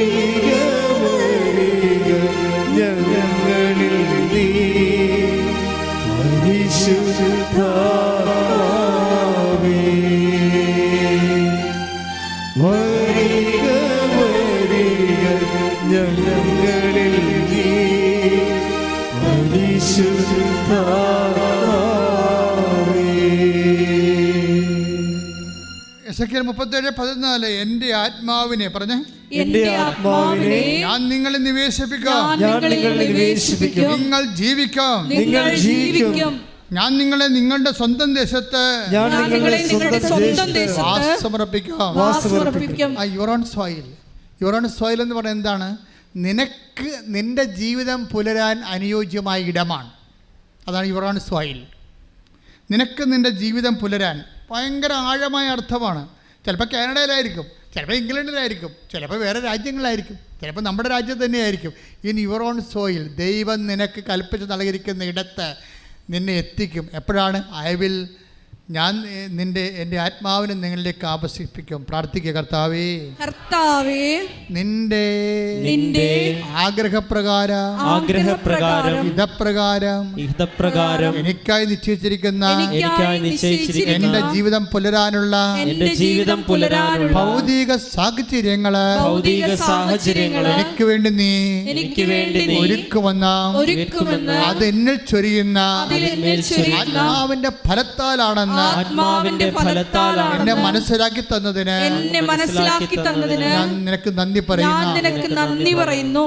ഇതുകൊണ്ട് തന്നെയാണ് ഈ ആത്മാവിൻ്റെ ഒരു പ്രവർത്തനത്തിന് വിഖ്യാതമായി വരുന്ന നിലപാടുകൾ, പെരുമാറ്റ രീതികൾ നമ്മൾ ഒഴിവാക്കണമെന്ന് പറയുന്നത്. എഫെസ്യസ് 4:29 Take the word of God.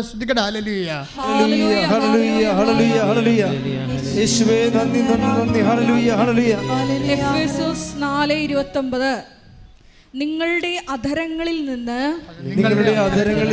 തിന്മയുടെ വാക്കുകൾ പുറപ്പെടാതിരിക്കട്ടെ. അതാണ് പ്രശ്നം. നിങ്ങളുടെ അധരങ്ങളിൽ നിന്ന് പറഞ്ഞേ, നിങ്ങളുടെ അധരങ്ങളിൽ നിന്ന് തിന്മയുടെ വാക്കുകൾ പുറപ്പെടാതിരിക്കട്ടെ. കേൾവിക്കാർക്ക് ആത്മീയ ചൈതന്യം പ്രദാനം ചെയ്യുന്നതിനായി അവരുടെ ഉന്നതിക്കുതകും വിധം നല്ല കാര്യങ്ങൾ സന്ദർഭമനുസരിച്ച് സംസാരിക്കുവിൻ. രക്ഷയുടെ ദിനത്തിനു വേണ്ടി നിങ്ങളെ മുദ്രിതരാക്കിയ ദൈവത്തിന്റെ പരിശുദ്ധാത്മാവിനെ വേദനിപ്പിക്കരുത്.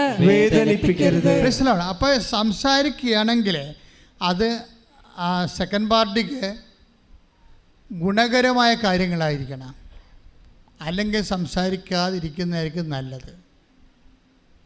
എന്താ കാര്യം എന്നറിയാവോ? ഇപ്പം നീതിയുടെ വിഷയമാണെങ്കിൽ നീതിയുടെ പക്ഷത്തു നിന്ന് സംസാരിക്കണം, സത്യത്തിൻ്റെ വിഷയമാണെങ്കിൽ സത്യത്തിൻ്റെ പക്ഷത്തു നിന്ന് സംസാരിക്കണം. അല്ല, സംസാരിക്കാതിരിക്കേണ്ട അവസ്ഥയില്ല അവിടെ. പക്ഷേ അതിൻ്റെ പേരിൽ നിന്നെ ഇപ്പോൾ തന്തൊക്കെ വിളിച്ചെന്ന് പറഞ്ഞാൽ നീ തിരിച്ച് വിളിക്കുമ്പോൾ സ്വാഭാവികമായിട്ടും നീ അവരും തമ്മിൽ എന്നാ വ്യത്യാസം ഇരിക്കണത്? ഉടമ്പടിയിലുള്ളവർ ദൈവമായിട്ട് ഉടമ്പടിയിലുള്ള കാര്യം മറന്നു പോകരുത്. ടിൻഡുവിൻ്റെ സാക്ഷ്യമുണ്ട് കഴിഞ്ഞ ദിവസത്തെ. ടിൻഡുവിൻ്റെ സാക്ഷ്യം എന്ന് പറയുന്നത്, ടിൻഡു മാനന്തവാടിയാണ്. അപ്പോഴെന്താ പ്രശ്നം വെച്ച് കഴിഞ്ഞാൽ അവർക്ക് ഭർത്താവിനും ഭാര്യയ്ക്കും കുഞ്ഞിനും വിസ വേണം, നടക്കണില്ല. അവർ ഉടമ്പടി ചെയ്തു. ഉടമ്പടി ചെയ്തിട്ട് ടിൻഡു എന്താ ചെയ്തതെന്നറിയാവോ? ഇത് നടക്കണില്ലെന്ന് കണ്ടപ്പോൾ അവരെന്താ ചെയ്തതെന്ന് വെച്ചാൽ അവിടെ പ്രേക്ഷിത പേര് ഡബിളാക്കി. ഡബിളല്ല അവർ പറഞ്ഞേ, ഒരു കെട്ട് പത്രമാണ് ഞാൻ മേടിക്കേണ്ടത്, അതിന് പകരം ഞാൻ 4 കെട്ട് പത്രം മേടിച്ചു. ഒരു ചുമടുണ്ടായിരുന്നു ഞങ്ങളുടെ പേര്, ഞങ്ങളുടെ വണ്ടിയിൽ വേറെ ഒരു ചുമടുണ്ടായിരുന്നു, ഞങ്ങളുടെ ലഗേജ് എല്ലാം കൂടി. എന്നിട്ട് ഞാനും ഭർത്താവും കൂടി അതെല്ലാം ഓടി നടന്ന് ഞങ്ങളുടെ നാട്ടിൽ തന്നെ കൊടുത്തു. ചില ആൾക്കാർ നാട്ടിൽ കൊടുക്കണില്ല. അതാ ചില ആൾക്കാർ ഉടമ്പടി കൃപാസനം പത്രം നാട്ടിൽ കൊടുക്കണില്ല. അവരിവിടെല്ലാം പോയിട്ട് ഏതാണ്ട് തമിഴ്നാട്ടിലൊക്കെയാണ് കൊടുക്കണത്. ഇത് എന്നെ കണ്ടാൽ മിണ്ടല്ലേ എന്ന് പറഞ്ഞു. അതാണ് പ്രശ്നം. ചില ആൾക്കാർക്ക് അപ്പം തന്നെ നിങ്ങളുടെ കാര്യത്തിൽ തീരുമാനമായില്ലേ, നിങ്ങൾ ദൈവത്തെ പുച്ഛിക്കുന്നു എന്നുള്ളതും കാര്യം കാണാൻ വേണ്ടി നിങ്ങൾക്ക് കാര്യം കരകയും ചെയ്യണം, കിറിയും നന്നാകണം. എന്ത് കഷ്ടമാണ്. കാരണം ഞാൻ കിറി നന്നാകുക ഇല്ല. അപ്പോൾ ഇതിൻ്റെ ഒരു അപമാനമുണ്ട്. ഇതൊരു ഡിസ്റ്റാറ്റസിങ്ങിൻ്റെ ഒരു ലോ സ്റ്റാറ്റസിങ് ഉണ്ട്. ഞാൻ കൃപയുടെ വഴികൾ ഇപ്പം നമ്മൾ പറഞ്ഞില്ലേ, ഇത് പെഷിത്ത ബൈബിൾ എന്താ പറയണത്? POC ആണ് പറയണത്, നിങ്ങളുടെ ആത്മാവിനെ നന്മയുടെ നല്ല വാക്കുകൾ പറയും. പക്ഷേ പെഷിത്ത ട്രാൻസ്ലേഷൻ എന്താ പറയുന്നത് അറിയാവോ? കൃപയുടെ വാക്കുകളെന്നാണ് പറയണത്. മറ്റുള്ളവന് ഉന്നതി ഉണ്ടാകാൻ വേണ്ടി കൃപയുടെ വാക്കുകൾ സംസാരിക്കണമെന്ന്. അപ്പോൾ എന്താ സംഭവിച്ചു കഴിഞ്ഞാൽ, നമ്മളെ കർത്താവിന് എവിടെയാണ് കൊടുക്കാൻ ചാലഞ്ച് ഉള്ളത് അവിടെയാണ് അത് ചെയ്യേണ്ടത്. നിങ്ങളെ ഈസി സോണിലേക്കാണ് പോണത്. കാരണം നിങ്ങളുടെ ബന്ധുക്കളില്ല, സ്വന്തപ്പെട്ടുള്ള കൂട്ടുകാരില്ല, ആരുമില്ല. അജ്ഞാതമായ സ്ഥലത്ത് അപരിചിതമായ മേഖലയിൽ പോയി കർത്താവിന് വേണ്ടി ഇരുട്ടത്ത് ജോലി ചെയ്യാൻ പോവുകയാണ്. അങ്ങനെ ഇരുട്ടുകുത്തി പണി ചെയ്യുന്ന ആൾക്കാരൊക്കെ ശ്രദ്ധിക്കണം, അവർ വെളിച്ചത്തിലേക്ക് വരണം. നിങ്ങൾ എന്ന് വെളിച്ചത്തിലേക്ക് വന്ന് നട്ടല്ലോടുകൂടി, നിങ്ങൾക്ക് നട്ടല്ലില്ല, വാഴപ്പിണ്ടിയല്ലേ വെച്ച് കെട്ടിരിക്കണേ. കർത്താവിൻ്റെ, അതായത് നിങ്ങളുടെ നാട്ടിൽ ജോലി ചെയ്യാൻ പറ്റണില്ല, നിങ്ങൾ ഈ ഉടമ്പടി പത്രം കൊണ്ട് അല്ലെങ്കിൽ നിങ്ങളുടെ കൃപാസന പത്രം കൊണ്ട് വേറെ നിങ്ങളെ അറിയാൻ പാടാത്ത സാഹചര്യത്തിൽ പോകുമ്പോൾ അതിൻ്റെ അർത്ഥം എന്താണ്? ആത്മീയമായിട്ട് നിങ്ങളെ വെച്ച് കെട്ടിരിക്കുന്നത് വാഴപ്പിണ്ടിയാണ്, നട്ടല്ലല്ല. നട്ടലുള്ള ക്രിസ്ത്യാനിയാണെങ്കിൽ ഇപ്പോൾ എന്താ ഇവളോട് പറയണത്? ഇവളോട് ഈ 1 കെട്ട് പത്രം മേടിക്കാൻ പറഞ്ഞിട്ടുണ്ട്. 4 കെട്ട് പത്രം മേടിച്ചിട്ട് ഭർത്താവുമായിട്ട് കൊണ്ട് നടന്ന് കൊടുക്കുകയാണ്. അപ്പോൾ നാട്ടുകാരെ ചോദിക്കുന്നത് എന്താണ്? നിങ്ങൾ ഇത്രയൊക്കെ പഠിച്ചിട്ട് പിന്നെ ഈ പണി ചെയ്യണേ എന്താണെന്ന്. ആൾക്കാരുടെ ചോദ്യം കണ്ടില്ലേ? അത് നമ്മൾ കേൾക്കണം. ആർക്ക് വേണ്ടി കേൾക്കണം? നമുക്ക് വേണ്ടി തുണിയില്ലാതെ ഒരു വ്രണമായി കിടക്കണില്ലേ ഈ മരത്തേൽ? അത് അവന് വേണ്ടി, നമ്മളെ വീണ്ടെടുത്തവന് വേണ്ടി നമ്മൾ കേൾക്കാൻ ബാധ്യസ്ഥനാണ്. അവനാണ് ദൈവ പൈതല്. അങ്ങനെ ദൈവ പൈതലാണെങ്കിൽ ഇതുപോലെ പറഞ്ഞു തരണ ആത്മാവും നമ്മളൊന്ന് സംസാരിക്കണം. ആത്മാവില്ലെങ്കിൽ നമ്മൾ പീഡിക്കും, അല്ലെങ്കിൽ രാജ്യം വിട്ടു പോകും, എവിടെയെങ്കിലും മറയത്ത് കൊണ്ടേ കൊടുത്തിട്ട് തിരിച്ചു വരും. അപ്പോൾ എന്താ പറഞ്ഞത്? ഇവർക്ക് എന്താ ചെയ്യണം? അവൾ നട്ടലുള്ള വിശ്വാസിയാണെന്ന് കണ്ടപ്പോൾ കർത്താവ് എന്ത് ചെയ്യുന്നറിയാവോ? ഒരു ഏജൻറ്റും ഇല്ലാതെ, അവർക്ക് ഏജൻറ്റില്ല, ഏജൻറ്റിന് 2 ലക്ഷം രൂപ പോകത്തില്ലേ? ഒരു ഏജൻറ്റും ഇല്ലാതെ ഒറ്റയ്ക്ക് ഭാര്യയും ഭർത്താവും കൂടി പണിയെടുത്ത് വിസ, ഭർത്താവിനും ഭാര്യയ്ക്കും കുഞ്ഞിനും വിസ. ശ്രദ്ധിക്കട്ടെ.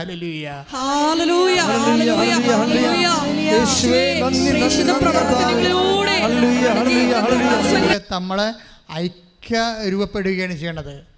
കർത്താവിന് വേണ്ടി ഒരു ഈശ്വരനെ ഇപ്പം നിങ്ങൾ തന്നെ ഇവിടെ വന്നിരിക്കണത് എങ്ങനെയാണ്? ആരെങ്കിലും പത്രം തന്നു കാണും, അതാണ് സംഭവം. അപ്പോഴവർ നാനോ മണോ നോക്കാതെ കർത്താവിൻ്റെ വേല ചെയ്തപ്പോഴാണ് നിങ്ങൾക്കത് കിട്ടിയതും നിങ്ങളിവിടെ വന്നതും. ഇനി സത്യദാസൻ്റെ ജീവിതം, ഒരു കാര്യം, ജീവിതം കൈവിട്ട് പോയാലേ ഒന്നും ഒരു അവസാന വാക്കല്ല, അവസാന വാക്ക് കർത്താവിൻ്റെ വാക്കാണ്. ഞാൻ ഈ ദിവസങ്ങളിൽ വേറൊരു സാക്ഷ്യം കേട്ട്, അതായത് അനിഷ വടക്കാഞ്ചേരി, തൃശ്ശൂർ. അനിഷയുടെ വിഷയം എന്താണെന്നറിയാവോ? അനിഷ 4.5 കൊല്ലമായിട്ട് അനുഷയ്ക്ക് മക്കളില്ല. 4.5 കൊല്ലമായിട്ട് അനുഷയ്ക്ക് മക്കളില്ല. അപ്പോൾ എന്താ പ്രശ്നം? അവർക്ക് ഈ ഓട്ടോ ഇമ്മ്യൂൺ ഡിസീസ് ഉണ്ട്. ശരീരത്തിന് തിന്നുന്ന ഒരു തരം സംഭവമാണ്, മരുന്നില്ല അതിന്. അപ്പം അതിന് ജീവിതം അത് കോശങ്ങൾ ദ്രവിക്കാതിരിക്കാനും കോശങ്ങൾ തന്നെ കോശത്തെ തിന്നാതിരിക്കാൻ വേണ്ടി ഒരു പ്രതിരോധ മരുന്നുണ്ട്. അതിങ്ങനെ കഴിച്ചു വരുമ്പോൾ പിന്നെ വേറൊരു ശരീരമായി മാറും. അപ്പോൾ ഇങ്ങനെ അതുകൊണ്ട് ഇതിന് പ്രഗ്നൻ്റ് ആകാനൊന്നും പറ്റത്തില്ല. അപ്പോൾ ഡോക്ടർ പറഞ്ഞ് പ്രഗ്നൻ്റ് ആകാൻ പറ്റത്തില്ല, മരുന്ന് നിർത്തിയാൽ നീ മരിക്കും, മരുന്ന് നിർത്തിയില്ലെങ്കിൽ കൊച്ചു മരിക്കും. അപ്പോൾ അതുകൊണ്ട് പ്രഗ്നൻ്റ് ആകാൻ പറ്റത്തില്ലെന്ന് പറയും. അപ്പോൾ പ്രഗ്നൻ്റ് ആകാൻ പറ്റത്തില്ലെന്ന് മനുഷ്യർ പറയുമ്പോൾ അവരെന്താ ചെയ്യണത്? അവർ വന്നിട്ട് ഉടമ്പടി ചെയ്യും. ഉടമ്പടി ചെയ്യുമ്പോൾ എന്താണ്? അമ്മ ഇന്നിപ്പോൾ കേരളത്തിൽ ആരെയും ഇങ്ങനെ ഉമ്മാക്കി കാണിച്ച് പേടിപ്പിക്കാൻ പറ്റത്തില്ല. കേരളത്തിലുള്ളവർ വിശ്വാസമുള്ളവരാണ്. അതെന്താ പറയുക? അവർ പറയും ഞങ്ങൾ അമ്മയുടെ അടുത്ത് ഇത് കാണട്ടെ, അമ്മയെ കണ്ട് സംസാരിക്കട്ടെ എന്ന് പറയും. അപ്പോൾ എൻ്റെ അടുത്ത് ഇവിടെ വന്നു വെച്ചാൽ ഞാൻ പറഞ്ഞു നീ ഒരു പണി ചെയ്യും, ഞാൻ മരുന്ന് നിർത്താൻ നിൽക്കണ്ട, അത് പ്രശ്നമൊന്നുമില്ല, ഉടമ്പടിത്തേലും വയറ്റ് തേക്കാൻ പറയും. ഉടമ്പടിത്തേലും ആ സാക്ഷി നിങ്ങൾ കേൾക്കണം. അപ്പോഴെന്നെ സംഭവിച്ചിരിക്കണമെന്ന് വെച്ച് കഴിഞ്ഞാൽ ഇപ്പോഴവൾ ഇരട്ട പ്രസവിച്ചിരിക്കണം. ശ്രുതികട ഹല്ലേലൂയ. അതാണ് ഞാൻ നിങ്ങൾ സാക്ഷ്യം നിങ്ങൾ കേൾക്കണം. സാക്ഷ്യം കേട്ടിട്ട് അത് 2 കൊച്ചുങ്ങളായപ്പോൾ ഡോക്ടർ പറഞ്ഞു അത് സിസേറിയനാണെന്ന് പറഞ്ഞു.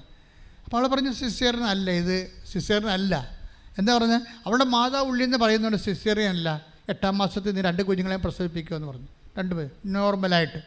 ഈ മനുഷ്യന്മാരുടെ വിശ്വാസം പഴയ കാലത്തിനേക്കാൾ ശരിക്കും കൂടിയുണ്ട്. ഉടമ്പടിയുടെ ഒരു കാലം വന്നപ്പോൾ പണ്ടത്തെ ഇന്ന് നമ്മൾ ഓരോ സബ്ജക്റ്റ് വൈസ് വിശ്വാസം പ്രയോഗിക്കുകയല്ലേ ആൾക്കാർ. അതിന് കറസ്പോണ്ടിങ് വേർഡ് ഓഫ് ഗോഡ് എന്താ ആ വിഷയത്തിൽ ഉള്ള എന്താണെന്ന് നോക്കിയിട്ട് അത് ചെലുത്തുകയാണ്. അപ്പോൾ വിശ്വാസം പ്രയോഗിക്കുന്നൊരു കാലമാണിത്. ഇപ്പം നമ്മളെപ്പോഴും നമ്മൾ ശ്രദ്ധിക്കണം എന്താണ്? ഉടമ്പടിയുടെ മെയിൻ സംഭവം എന്താണ്? പ്രസൻസ് അല്ലേ, ദൈവത്തിൻ്റെ സാന്നിധ്യമല്ലേ. അപ്പോൾ ദൈവത്തിൻ്റെ സാന്നിധ്യം എങ്ങനെയാണ് കിട്ടണത്? നമുക്ക് ദൈവത്തിൻ്റെ സാന്നിധ്യം കിട്ടുന്നത് സൽപ്രവർത്തികളിലൂടെയാണ്. നീ സൽപ്രവൃത്തി ചെയ്യുമ്പോൾ ഓട്ടോമാറ്റിക്കായിട്ട് ദൈവത്തിൻ്റെ സാന്നിധ്യം എന്താ? തോബിത്ത് എന്താ പറയണത്? 12:12 ശ്രദ്ധിക്കട്ടെ. ഹല്ലേലൂയ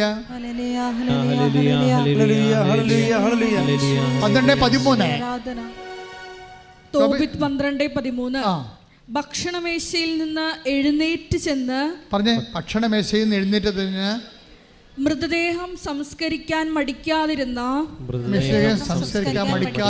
നിന്റെ സത്പ്രവൃത്തി എനിക്ക് അജ്ഞാതമായിരുന്നില്ല. ഞാൻ നിന്നോടൊപ്പം ഉണ്ടായിരുന്നു.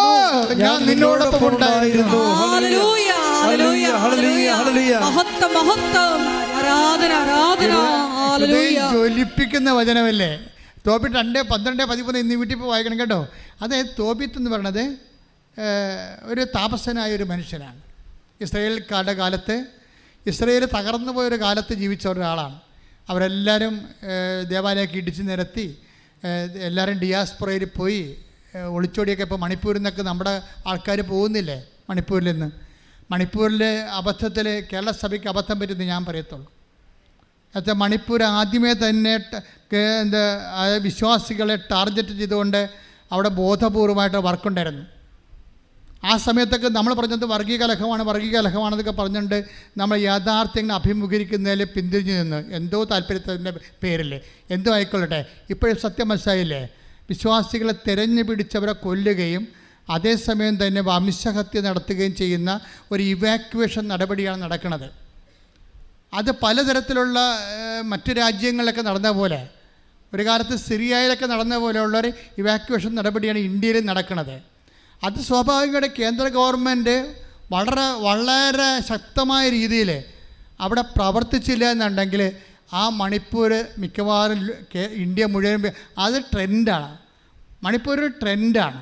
ഒരു വിശ്വാസ സമൂഹത്തെ തുടച്ചു നീക്കുക എന്നുള്ള ഒരു രഹസ്യ നിഗൂഢമായ അജണ്ടയുടെ ഒരു പരീക്ഷണശാലയാണത്. അവിടെ പ്രതിലോമ ശക്തികൾ വിജയിച്ചുകൊണ്ട് ഒരു വിശ്വാസ സമൂഹം തുടച്ചു നീക്കാൻ കഴിഞ്ഞാൽ ആ തുടച്ചു നീക്കൽ ഇന്ത്യ മുഴുവനും ഉണ്ടാകും. ഇതൊരു പ്രവചനമാണ്, നിങ്ങൾ കരുതിക്കോ. അതുകൊണ്ട് സഭ ഞാൻ കഴിഞ്ഞ ദിവസങ്ങളിൽ ബർത്ത്ഡേ വിഷ് ചെയ്യാൻ വേണ്ടി 2 പിതാക്കന്മാരിവിടെ വന്നു. എൻ്റെ പിതാവും ജെയിംസ് ആനാവർമ്മ തിരുമേനിയും അതുപോലെ തന്നെ കൊല്ലം പിതാവ് പോൾ മുല്ലശ്ശേരി പിതാവ്. ഇപ്പോൾ ഞാൻ പിതാക്കന്മാരോട് പറഞ്ഞു, പിതാക്കന്മാരെ, ആദിമസഭയുടെ കാലഘട്ടത്തിലേക്ക് നമ്മൾ തിരിച്ചു പോവുകയാണ്. നമ്മളുടെ ഏറ്റവും വലിയ നമ്മളുടെ ഇനിയുള്ള ജീവിതത്തിൽ നിലപാടെന്ന് വെച്ചാൽ ആദിമസഭ യാതൊരു കമ്മിറ്റ്മെൻറ്റും ഇല്ലാതെ ഒരു രഹസ്യ അജണ്ടയും ഒരു അടവ് നയവും ഒന്നുമില്ലാതെ ആത്മാവിൻ്റെ നയത്തിൽ പ്രവർത്തിച്ചതാണ്. ഇപ്പം അടവ് നയത്തിലല്ലേ സഭ പ്രവർത്തിക്കണത്. പക്ഷേ ആത്മാവിൻ്റെ നയത്തിൽ പ്രവർത്തിച്ച ആദിമസഭ 10 ദിവസം ജയിലിൽ കിടന്ന കാലത്ത് പ്രാർത്ഥിക്കുന്ന ഒരു സഭയുണ്ടായിരുന്നു. ആ പ്രാർത്ഥിക്കുന്ന സഭയാണ് സഭയുടെ കരുത്ത്. അല്ലാതെ സംഘടിത സഭയേക്കാൾ ഉപരി പ്രാർത്ഥിക്കുന്ന സഭയായിട്ട് സഭ കൺവേർട്ട് ചെയ്തില്ല എന്നുണ്ടെങ്കിൽ നമുക്ക് നിലനിൽപ്പില്ലാത്ത കാലമാണ് ഇവർ. നമ്മൾ രക്ഷിക്കാൻ ദൈവം മാത്രമാണെന്നുള്ളത് തിരിച്ചറിയേണ്ട അപ്പോസ്തലന്മാരാണെന്ന് ഞാൻ പിതാക്കന്മാരോട് കാഷ്വാലിറ്റി ആയിട്ട് പറഞ്ഞു. പക്ഷേ പിതാക്കന്മാർ സമ്മതിച്ചു. എന്താ കാര്യം? പ്രാർത്ഥിക്കേണ്ട സമയമാണ്. ഇത് ബിഷപ്പ് ഹൗസിലൊക്കെ ഉള്ള പ്രാർത്ഥനകളെക്കുറിച്ച് അവരെന്നോട് സംസാരിച്ചു. ഞാൻ നിങ്ങളോടും പറയുന്നു, നമ്മൾക്ക് ആരെയും കുറ്റം പറയേണ്ട കാര്യമില്ല. അപ്പോൾ കേന്ദ്ര ഗവൺമെൻറ് ആണെങ്കിൽ പോലും അവിടെ കറക്റ്റായിട്ട് ആൾക്കാർ പട്ടാളത്തിൽ നിയമിച്ചിട്ടുണ്ട്. എങ്കിലും അതേസമയം തന്നെ അവിടെ നരവേട്ട, വിശ്വാസവേട്ട നടക്കുകയും ചെയ്യുന്നുണ്ട്. അപ്പോൾ നമ്മൾക്ക് ഈ സമയത്തൊക്കെ പരസ്പരം കുറ്റം പറഞ്ഞ് ആരുടെയും പഴിചാരുന്നതിന് പകരം പരസ്പരം പറ്റുന്ന തരത്തിൽ പ്രാർത്ഥിച്ച് അവരുടെ നടപടിക്രമങ്ങളെയും, ഇപ്പോൾ സെൻട്രൽ ഗവൺമെൻറ് ആയാലും ശരി, അവരുടെ സമാധാനം സ്ഥാപിക്കാനുള്ള ശ്രമങ്ങളെ, സമാധാനം സ്ഥാപിക്കുന്നവർ ഭാഗ്യവാന്മാർ, അവർ ദൈവപുത്രൻ എന്ന് വിളിക്കപ്പെടുമെന്ന് ഈശോ പറഞ്ഞെങ്കിൽ അങ്ങനെ ദൈവപുത്രക്കടുത്ത സമാധാന ശ്രമം ഗവൺമെൻറ്റിൻ്റെ ഭാഗത്തുണ്ടായാൽ അത് ഏത് ഗവൺമെൻറ് ആയാലും ഏത് സംസ്ഥാന ഗവൺമെൻറ് ആയാലും അതുപോലെ തന്നെ പരസ്പരം പറഞ്ഞ് വിഘടിപ്പിച്ച് വീണ്ടും പുണ്ണിനെ ചിരണ്ടി പഴുപ്പിക്കുന്നതിന് പകരം നിങ്ങളെല്ലാവരും അപ്പോസ്തല തീക്ഷ്ണതയോടെ പ്രാർത്ഥിക്കണം.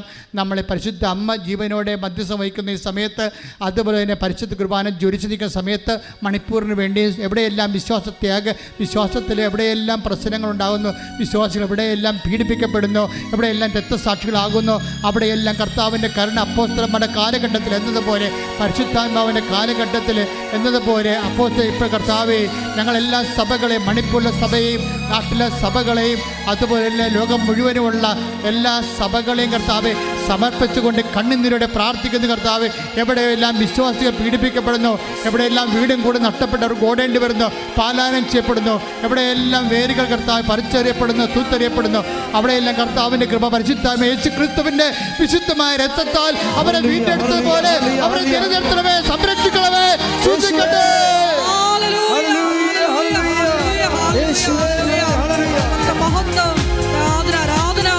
ഇതാണ് ഉടമ്പടി പറയുന്ന സൽപ്രവൃത്തികൾ. എന്താണ് നമ്മൾ തോബിത്ത് 12:14-13 വായിച്ചത്? നിൻ്റെ സൽപ്രവൃത്തികൾ എനിക്ക് അജ്ഞാതമായിരുന്നില്ല. മനസ്സിലായില്ലേ? അപ്പോഴേ തോബിത്ത് എന്താ ചെയ്തത്? ഒരു പെന്തക്കോസ്ത തിരുനാൾ ദിവസമാണ്. വിഭവസമർത്ഥമായ മേശ, ആ ഭക്ഷണം കൊണ്ട് മേശ നിറഞ്ഞിരിക്കുക. അപ്പോൾ ഉച്ചക്ക് ഊണ് കഴിക്കാൻ വന്നപ്പോൾ കൊച്ചു തോബിയോട് പറഞ്ഞു, നമ്മുടെ ആൾക്കാർ വല്ലതും ഉണ്ടെങ്കിൽ നീ വിളിച്ചോണ്ട് വാ, അവർ വരുന്നിടത്തോളം കാലം ഞാൻ ഭക്ഷണം കഴിക്കാതിരിക്കാം. മനസ്സിലായില്ലേ? കണ്ടില്ലേ? യേശുക്രിസ്തുവിന് മുമ്പുള്ള നല്ല മനുഷ്യരെക്കുറിച്ച് കണ്ടില്ലേ? തോബി, ദൈവത്തെ അറിയുന്ന മക്കൾ. പെന്തക്കോസ്ത ദിവസമാണ്, യഹൂദൻ്റെ ഏറ്റവും ശക്തമായ ആഘോഷ ദിവസമാണ്. അപ്പോൾ വിഭവസമർത്ഥമായ ഭക്ഷണം കൊണ്ട് മേശ നിറഞ്ഞിരിക്കുമ്പോൾ തോബിത്ത് ഉച്ചക്ക് ഭക്ഷണം കഴിക്കാൻ വരുമ്പോൾ മകനോട് പറയും, ഞാൻ ഭക്ഷണം കഴിക്കുന്ന മുമ്പ് നമ്മുടെ കൂട്ടത്തിൽ ആരെങ്കിലും പട്ടണങ്ങളിൽ അരഞ്ഞു നടക്കുന്നുണ്ടെങ്കിൽ അവരെ വിളിച്ചോണ്ട് വാ, അവർ വരുന്നവരെ ഞാൻ ഭക്ഷണം കഴിക്കാതിരിക്കാം. ഓ, എന്തൊരു മനസ്സാണ്, എന്തൊരു സഹോദര സ്നേഹമാണ്. അപ്പോൾ ഉടനെ അവൻ പോയിട്ട് പെട്ടെന്ന് പട്ടണത്തിൽ പോയി നോക്കിയിട്ട് പോയി അണച്ച് പെട്ടെന്ന് വരും. എന്താ പറയും, ഒരു മൃഗത്തെ നമ്മുടെ കൂട്ടത്തിൽ ഒരാളെ കൊന്നിട്ടിരിക്കണം അവിടെ. അയ്യോ എന്ന് പറയുമ്പോൾ അപ്പോഴ് ഞാൻ ഭക്ഷണം തൊട്ട് നോക്കുക പോലും ചെയ്യാതെ അങ്ങോട്ട് ഓടിയെന്നാണ് ഉച്ചക്ക്. പിന്നെ ആ ആളെ സാപത്തല്ലേ, മറവ് ചെയ്യാൻ പറ്റത്തില്ല. സൂര്യൻ അസ്തമിക്കത്തോളം കാലം ആ ജഡം മറച്ച് വെച്ചിട്ട് അവിടെ കുത്തിയിരുന്നു. അവിടെയാണ് പ്രശ്നം. അപ്പോൾ സൽപ്രവൃത്തിയാണ്. ഇങ്ങനെ നീ ചെയ്യുന്ന സൽപ്രവൃത്തികൾ അത് രഹസ്യമായാലും എനിക്ക് അജ്ഞാതമല്ലെന്നാണ് കർത്താവിൻ്റെ വചനം. ആ സൽപ്രവൃത്തി മാത്രം വായിച്ച് 12-13 ശ്രുതികട്ടെ. ഹല്ലേലൂയ, ഹല്ലേലൂയ, ഹല്ലേലൂയ, ഹല്ലേലൂയ, ഹല്ലേലൂയ. യേശുവേ നന്ദി, നന്ദി, ഹല്ലേലൂയ, ഹല്ലേലൂയ. ഭക്ഷണമേശയിൽ നിന്ന് എഴുന്നേറ്റ് ചെന്ന് മൃതദേഹം സംസ്കരിക്കാൻ മടിക്കാതിരുന്ന നിന്റെ സൽപ്രവൃത്തി എനിക്ക് അജ്ഞാതമായിരുന്നില്ല. ഞാൻ നിന്നോടൊപ്പം ഉണ്ടായിരുന്നു. ആ സൽപ്രവൃത്തി എനിക്ക് അജ്ഞാതമായിരുന്നില്ല. കാരണം എന്താണ്? ആ സൽപ്രവൃത്തി നീ ചെയ്യുമ്പോൾ ഞാൻ നിന്നോടൊപ്പം ഉണ്ടായിരുന്നു. ഞാൻ നിങ്ങളോട് പറയത്തില്ലേ നിങ്ങൾ രോഗികളെ പോയി കാണണം, ആശുപത്രിയിൽ പോയി കാണണമെന്നൊക്കെ. നിങ്ങൾ നഗ്നന്മാർക്ക് വസ്ത്രം കൊടുക്കണം. അന്ന് ഞാൻ നഗ്നനായിരുന്നു, നിങ്ങളെന്നെ ഉടുപ്പിച്ചു. ഞാൻ എനിക്ക് വിശ്വം നിങ്ങൾക്ക് ഭക്ഷണം തന്നെന്നൊക്കെ പറയുമ്പോൾ നിങ്ങൾ ഭക്ഷണം ഉണ്ടാക്കി എന്തുമാത്രം ആൾക്കാരാണ് ഇന്ന് പാവപ്പെട്ടവർക്ക് കൊടുക്കുന്നത്. പക്ഷേ ഓർക്കുക, അത് ഉടമ്പടി പ്രകാരം കൊടുക്കുമ്പോൾ ഉടമ്പടിയുടെ ഒരു ചിറ്റവൃത്തിയായിട്ട് നിങ്ങൾ കണക്കാക്കരുത്. മറിച്ചെന്താണ്? ആ സമയത്തെല്ലാം ദൈവത്തിൻ്റെ സാന്നിധ്യം ഉണ്ടാകും. ഉടമ്പടി ലക്ഷ്യം വെക്കുന്ന ദൈവത്തിൻ്റെ സാന്നിധ്യമാണ്. അത് നമുക്ക് സമർത്ഥമായി ലഭിക്കുന്ന സൽപ്രവൃത്തികളിലൂടെയാണ്. കൈയടിച്ച് കർത്താവ് ഉടമ്പടി എടുത്തിട്ടുള്ള ഞങ്ങൾക്ക് പുത്തൻ പ്രേക്ഷിത ചൈതന്യം നൽകി പ്രവർത്തികൾ ചെയ്യാനുള്ള വലിയ അഭിഷേകം ഈ ആരാധനയിലൂടെ പ്രദാനം ചെയ്യണമേ. എൻ്റെ പ്രിയപ്പെട്ടവരെ, കഴിഞ്ഞ ദിവസങ്ങളിലെ കൈ നെഞ്ചത്ത് വെച്ചും വേറെ വെച്ചും ശരീരത്തിൻ്റെ വ്യത്യസ്തങ്ങളായ ഭാഗങ്ങളിൽ വെച്ച് പ്രാർത്ഥിച്ചപ്പോൾ ആ പ്രാർത്ഥന കേട്ടപ്പോൾ ഞാനും എൻ്റെ രോഗാതുരമായ സ്ഥലങ്ങളിൽ എൻ്റെ കൈകൾ വെച്ചു, എന്നെ കർത്താവ് സുഖപ്പെടുത്തിയെന്ന് പറഞ്ഞ് ഒരു സാക്ഷി ഇട്ടിട്ടുണ്ട്. അപ്പോൾ ഇതെല്ലാം ദൈവം പൂർണ്ണമായിട്ട് അംഗീകരിക്കുകയാണ്. നമ്മൾക്ക് തന്ന വെളിപാടനുസരിച്ച് നമ്മളിപ്പോൾ രോഗസൗഖ്യ പ്രാർത്ഥന സമയമാണ്. നിനക്ക് എവിടെയാണ് രോഗമുള്ളത്? ഈ ഓൺലൈനിൽ പ്രാർത്ഥന കേൾക്കുന്നവരും ഈ പ്രാർത്ഥന എപ്പോൾ കൂടിയാലും നിങ്ങൾ കൂടുന്ന സമയത്തൊക്കെ നിങ്ങൾക്ക് രോഗമുള്ളിടത്ത് കൈകൾ വെച്ച് പ്രാർത്ഥിക്കാവുന്നതാണ്. ഇപ്പോഴച്ഛൻ പ്രാർത്ഥിക്കാൻ തുടങ്ങുമ്പോൾ എൻ്റെ മക്കൾ കൈകൾ മാറ്റി മാറ്റി വെച്ചുകൊണ്ടിരിക്കണം. ചിലപ്പോൾ 1, 2, 3 രോഗങ്ങളുള്ള മക്കളുണ്ടാകും. അവിടെ എല്ലാം മാറ്റി മാറ്റി വെച്ച് വിശ്വാസപ്രമാണം അറിയാവുന്നവർ വിശ്വാസപ്രമാണം ചൊല്ലിയും അല്ലാത്തൊരു യേശുവേ രക്ഷക എൻ്റെ രോഗങ്ങൾ ഏറ്റെടുക്കണമെന്ന് ആവർത്തിച്ച് പ്രാർത്ഥിച്ചുകൊണ്ട് ഈ രോഗസൗഖ്യമായി നേടാവുന്നതാണ്. ശ്രുതികട ഹല്ലേലൂയ. നല്ലവനായ ദൈവമേ, നിൻ്റെ ഉന്നതമായ നാമത്തിന് സ്തോത്രം ചെയ്യുന്നു. കർത്താവേ, നിൻ്റെ വിശുദ്ധ പൗരോഹിത്യത്തെ മഹത്വപ്പെടുത്തണമേ. കർത്താവേ, സഭയിലുള്ള സാന്നിധ്യം പ്രകടമാക്കണം. 36 വർഷം അർപ്പിച്ച കൃപാന്റെ യോഗ്യതയാൽ 36 വർഷം അർപ്പിച്ച കൃപാന്റെ യോഗ്യതയാൽ കൃപാസാൽത്താറെ ജീവനോടെ പ്രത്യക്ഷപ്പെട്ട പരിശുദ്ധ അമ്മയുടെ മാധ്യസ്ഥത്തിൽ കൃപാസാൽത്താറെ പ്രത്യക്ഷപ്പെട്ട പരിശുദ്ധ അമ്മയുടെ മാധ്യസ്ഥത്തിൽ ഞാൻ ഓരോ മക്കൾക്ക് വേണ്ടി ഈ നിമിഷം പ്രാർത്ഥിക്കണം. കർത്താവേ, സിസ്റ്റ് രോഗികളുമെന്ന് കൈവെക്കണമെന്ന് പ്രാർത്ഥിക്കുന്ന കർത്താവേ, കണ്ണിന് കാഴ്ച മൂടുന്നവരെ കുറയുന്നവരെ കണ്ണുകളെ സ്പർശിക്കണ പ്രാർത്ഥിക്കുന്ന കർത്താവേ, മൂക്കിലെ അഡിനോയിഡ് രോഗികളെ സ്പർശിക്കണ പ്രാർത്ഥിക്കുന്ന കർത്താവേ, ക്യാൻസർ രോഗികളെ സ്പർശിക്കണ പ്രാർത്ഥിക്കുന്ന കർത്താവേ, എല്ല് വളരുന്നവരെ എല്ലുന്തിയവരെ അവിടെയെല്ലാം സ്പർശിക്കണ കർത്താവേ, ശരീരത്തിൽ മുഴയുള്ളവരെ സ്പർശിക്കണമേ കർത്താവേ, വായു നാറ്റമുള്ളവരെ, വായു ശിഷ്ടമുള്ളവരെ, വായു ക്യാൻസറുള്ളവരെ സ്പർശിക്കണ കർത്താവേ, ശ്വാസകോശ രോഗികളെ സ്പർശിക്കണ കർത്താവേ, ശ്വാസകോശ രോഗികളെ, ഹൃദയ രോഗികൾ, പ്ലീഹ രോഗികൾ, കരൾ രോഗികളെ സ്പർശിക്കണ കർത്താവേ, കർത്താവിൻ്റെ വിശുദ്ധമായ രക്തം വിശുദ്ധമായ വിശുദ്ധ രക്തം കർത്താവ് ശരീരം തളിക്കപ്പെടട്ടെ. കർത്താവിന് ഉന്നതമായ നാമത്തിൽ സഭയുടെ അധികാരത്തിൽ കുശിൻ്റെ അടയാളത്തിൽ ഉള്ളംകാലം മുതൽ ഉച്ചവരെ കർത്താവിൻ്റെ രക്തം നിറട്ടെ. വാതരോഗികളെ, വിസർപ്പ രോഗികളെ, സോറിയാസിസ് രോഗികൾ, പിസ്റ്റുലായ രോഗികൾ, PCOD രോഗികൾ, RSS രോഗികളെ,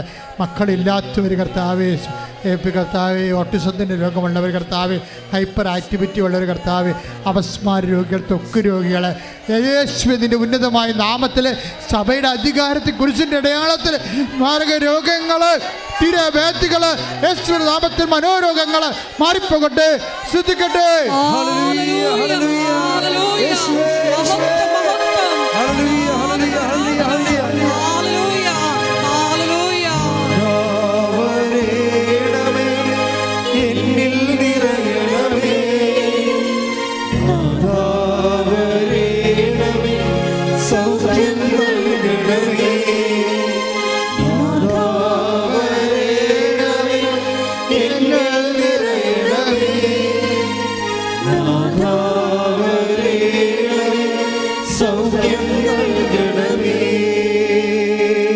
എൻ്റെ പ്രിയപ്പെട്ടവരെ, മക്കളില്ലാത്തവരെ, വിവാഹം ഒത്തുവരാത്തവരെ, സ്ഥലം വിൽക്കാൻ പറ്റാത്തവരെ, ജപ്തി നടപടിയെ നേരിടുന്നവരെ, ജീവിത പങ്കാളിയെ കാണാത്തവരെ, ചിലരൊക്കെ ഈ ദിവസങ്ങളിൽ പറഞ്ഞായിരുന്നു ഭർത്താവ് കാണാനില്ലെന്ന് പറഞ്ഞ്. അതുപോലെ തന്നെ അകന്ന് താമസിക്കുന്ന ദമ്പതികൾ, ഇപ്പോൾ കേസ് പറഞ്ഞുകൊണ്ടിരിക്കുന്ന ദമ്പതികൾ, എല്ലാവരെയും സമർപ്പിച്ചുകൊണ്ട് പ്രാർത്ഥിക്കുന്ന, കൈകാലുകൾ കൊച്ചി പിടിക്കുന്നവരെ, കൈകാലുകളെ ശോഷിച്ചു പോകുന്നവരെ, തല വലിയ ഉടവിൽ ചെറിയ കുഞ്ഞുങ്ങൾ, ഉടൽ വലിയ തല ചെറിയ കുഞ്ഞുങ്ങൾ, കിടപ്പ് രോഗികളെ കുഞ്ഞുങ്ങൾ, മറിഞ്ഞ് തിരിഞ്ഞ് കിടക്കാത്തവർ, നിരങ്ങാത്ത കുഞ്ഞുങ്ങൾ, ഗർഭിണിയുടെ ഫ്ലൂയിഡ് കെട്ടിക്കിടക്കുന്നവർ, ഗർഭിണികളിൽ കൺവെൻഷൻ രോഗമുള്ളവർ, കുഞ്ഞ് പുറത്തേക്ക് വന്നുകൊണ്ടിരിക്കുന്ന അവസ്ഥയിൽ കിടപ്പ് രോഗികളാണ് ഗർഭിണികൾ, മക്കളില്ലാത്തവർ, ഗർഭസ്ഥ ശിശുക്കൾക്ക് രോഗമുള്ളവർ, കർത്താവ് സ്പർശിക്കണേ കർത്താവെ. മുടി വല്ലാണ്ട് കൊഴിയുന്നവർ, ഉറക്കമില്ലാത്തവർ, ശരീരം ചൂടാകുന്നവർ, എപ്പോഴും കലഹമുള്ള ഭവനങ്ങൾ എല്ലാം കർത്താവെ ഞാൻ നിനക്ക് മുമ്പേ പോവുകയും പിത്തളവാതിൽ തകർക്കുകയും ഇരുമ്പോടാമ്പൽ ഒടുക്കുകയും മലകൾ നിരപ്പാക്കുകയും ചെയ്യുന്ന ദൈവത്തിൻ്റെ ശക്തി ചൈതന്യം നിന്നിലേക്ക് ആവശ്യിച്ചുകൊണ്ട് കർത്താവിനെ സംരക്ഷിക്കട്ടെ. എല്ലാ വിടുത, എല്ലാ സങ്കടങ്ങളും, എല്ലാ വിഷമതകളും, തകർച്ചകളും, തടസ്സങ്ങളും യേശു നാമത്തിൽ നീങ്ങിപ്പോകട്ടെ. ശ്രദ്ധിക്കട്ടെ.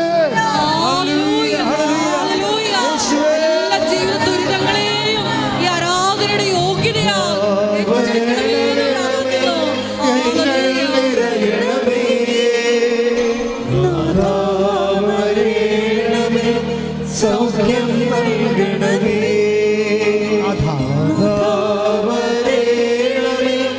എന്നിൽ നിറയണമേ,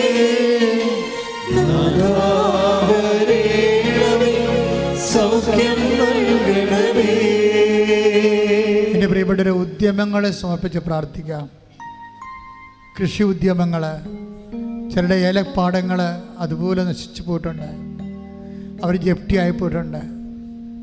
ചില റബ്ബർ തോട്ടങ്ങൾ നഷ്ടപ്പെട്ടു പോയിട്ടുണ്ട്. മത്സ്യത്തൊഴിലാളി സഹോദരങ്ങൾ ബോട്ട് കയറ്റി വെച്ചിരിക്കുന്നു, അതിൻ്റെ പേരിൽ ഉണ്ടാകുന്ന പട്ടിണികൾ. അതേസമയം തന്നെ വള്ളംക്കാർ കടലിട്ട് ഇറങ്ങാൻ പോകുന്നു. ഈ ഒരു ചാകര മാത്രമാണ് അവരുടെ ഏക പ്രതീക്ഷ.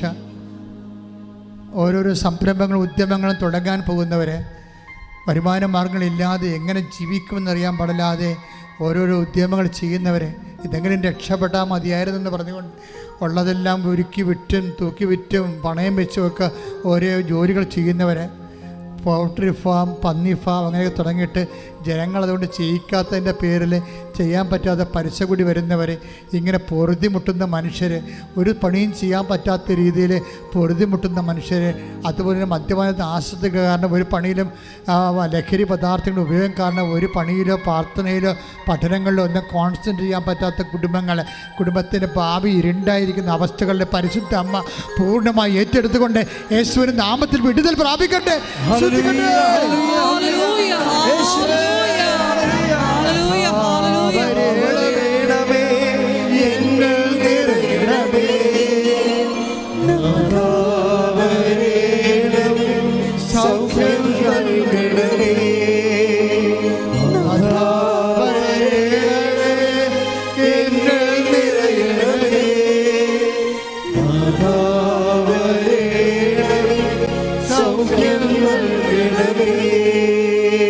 പരിശുദ്ധ പരമ ദിവ്യകാരുണ്യത്തിന് എൻ്റെ പ്രിയപ്പെട്ടവരെ, പരീക്ഷ എല്ലാം കഴിഞ്ഞു, റിസൾട്ടെല്ലാം വന്നു, കുഞ്ഞുങ്ങൾ ഉപരിപഠനത്തിന് വേണ്ടി പരക്കം പായുന്നു. ചിലർക്ക് ഉപരിപഠനത്തിന് എന്താണ് പഠിക്കേണ്ടതെന്ന് ഇപ്പോഴും മനസ്സിലാകാത്തവരുണ്ട്. ചിലർ ഓൺലൈനായിട്ട് അപേക്ഷിച്ചിട്ടുള്ളത് തെറ്റിപ്പോയവരുണ്ട്. ചിലർ ഒരു സ്ഥലത്ത് മാത്രം അപേക്ഷിച്ചിട്ടുണ്ട്, പല സ്ഥലത്ത് അപേക്ഷിക്കുന്നതിന് പകരം ഒരു സ്ഥലത്ത് മാത്രം അപേക്ഷിച്ചിരിക്കുന്നവരുണ്ട്. ഇങ്ങനെയെല്ലാം പലതരത്തിൽ വിഷമിക്കുന്നവർ, ചിലർ ഓഫർ ലെറ്റർ വന്ന് പൈസയും കൊടുത്ത് വിസ വന്നിട്ടില്ല. ചിലർക്ക് തിരിച്ചു പോയവർ തന്നെ അവർ യഥാർത്ഥത്തിൽ ജോലിക്ക് പ്രവേശിക്കാൻ കഴിഞ്ഞിട്ടില്ല. അവിടുത്തെ പരീക്ഷ എഴുതിക്കൊണ്ടിരിക്കുന്നവരും എഴുതാൻ പോകുന്നവരും അതിൻ്റെ റിസൾട്ട് പ്രതീക്ഷിക്കുന്നവർ, നാട്ടിൽ OIT IELTS MOH ആദ്യം PSC ഒക്കെ എഴുതിയിരിക്കുന്നവർ, റിസൾട്ട് പ്രതീക്ഷിക്കുന്നവർ, ഇങ്ങനെ ഓരോരോ തരത്തിലും ബാങ്കിൽ അന്വേഷിച്ചിട്ട് പണം കിട്ടാതിരിക്കുന്നവർ, അടുത്ത കുഞ്ഞിനെ പഠിപ്പിക്കാൻ മാർഗമില്ലാതിരിക്കുന്നവർ, ഇവിടെ പോകുന്നുള്ള ജീവിതത്തിൻ്റെ മുന്നിൽ അന്താളിച്ചും പകച്ചും നിൽക്കുന്നവരെ പരിശുദ്ധാത്മ നിറയാൻ വേണ്ടി ഇടിമിന്നൽ പോലെ ശ്രദ്ധിക്കട്ടെ. ഹല്ലേലൂയ, ഹല്ലേലൂയ, ഹല്ലേലൂയ. യേശുവേ നന്ദി. ഹല്ലേലൂയ, ഹല്ലേലൂയ. ആരാധന, ആരാധന.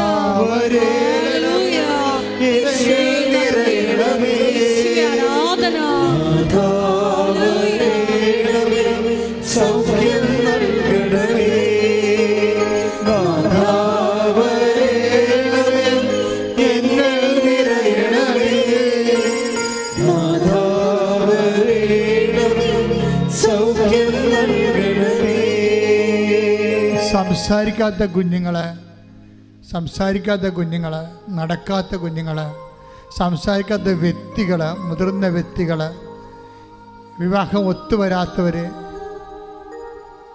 എല്ലാവരെയും സമർപ്പിച്ചുകൊണ്ട് പ്രാർത്ഥിക്കുന്നു. കടകമ്പോളങ്ങളും വ്യാപാരശാലകളിലും പണം മുടക്കിയിട്ട് പണം തിരിച്ചു കിട്ടാത്തവർ, കച്ചവടമില്ലാത്തവർ, കുടുംബ ചെലവ് കഴിയുന്നതിന് പോലും കടം മേടിച്ച് കഴിയുന്നവരുണ്ട്. എല്ലാവരെയും സമർപ്പിച്ച് പ്രാർത്ഥിക്കുന്നു. മക്കൾക്ക് പൈസ അങ്ങോട്ട് അയച്ചു കൊടുക്കുന്ന മാതാപിതാക്കന്മാരുണ്ട്, അവർക്ക് ജോലി ഇതുവരെ കിട്ടാത്തത് കാരണം. എല്ലാവരെയും സമർപ്പിച്ച് പ്രാർത്ഥിക്കേണ്ട സമയമാണ്. കോടതിയിൽ കേസ് കിടക്കുന്നവരുണ്ട്, കേസിൽ പോകുന്നവരുണ്ട്, ഇതുവരെ കേസ് പിടിക്കാത്തവരുണ്ട്, ജഡ്ജ്മെൻറ്റ് പ്രതീക്ഷിക്കുന്നവരുണ്ട്. എല്ലാവരും സമർപ്പിച്ച് പ്രാർത്ഥിക്കുന്നു. ഭാര്യാഭർത്താക്കന്മാരുടെ വീടുകൾ തമ്മിൽ കലഹത്തിലും അകൽച്ചയിലും കഴിയുന്നവരുണ്ട്. മക്കൾ പലതരത്തിലുള്ള സ്വഭാവങ്ങളിലും ശീലങ്ങളിലും ബന്ധനങ്ങളിലും അകപ്പെട്ടു പോയ മക്കളുണ്ട്. കുടുംബത്തിന് മക്കൾ നഷ്ടപ്പെട്ടവരും മക്കൾക്ക് കുടുംബം നഷ്ടപ്പെട്ടവരുമുണ്ട്. എന്ത് ചെയ്യണമെന്ന് അറിയാൻ പാടില്ലാതെ കുഴങ്ങിയിരിക്കുന്ന നരകതുല്യമായ ജീവിതാവസ്ഥയിൽ കടന്നു പോകുന്നവരുണ്ട്. എല്ലാവരും സമർപ്പിച്ചുകൊണ്ട് പരിശുദ്ധ അമ്മയുടെ മധ്യസ്ഥത്തിൽ സമർപ്പിച്ചുകൊണ്ട് ഈശോയുടെ വലിയ സത്യത്തിലേക്ക് ആവശ്യിക്കാൻ വേണ്ടി ഇടിമുഴക്കം പോലെ ശ്രദ്ധിക്കട്ടെ.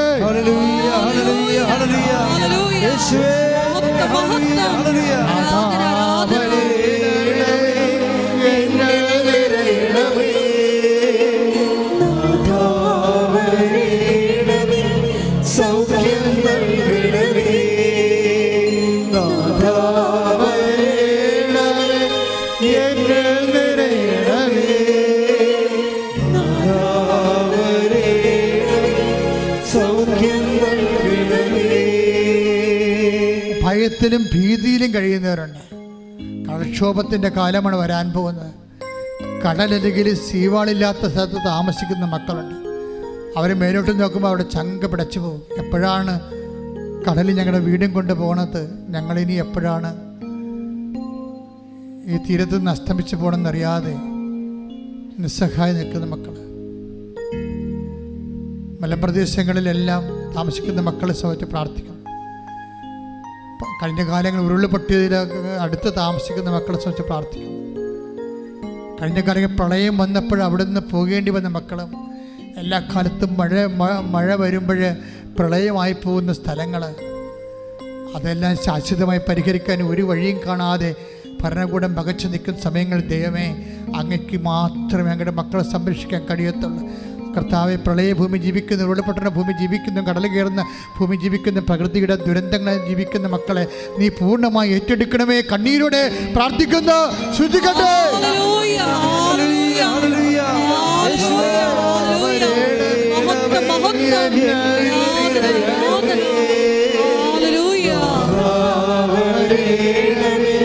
സൗഖ്യം നൽകണമേ,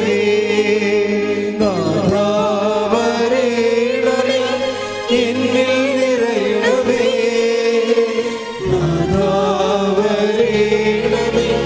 സൗഖ്യം നൽകണമേ.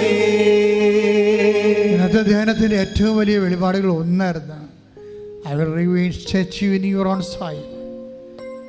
പുറപ്പാടിൻ്റെ എസെക്കിയേൽ 37:14, പുറപ്പാടിൻ്റെ 33:14, നിൻ്റെ മണ്ണിൽ ഞാൻ നിന്നെ നിക്ഷേപിക്കും.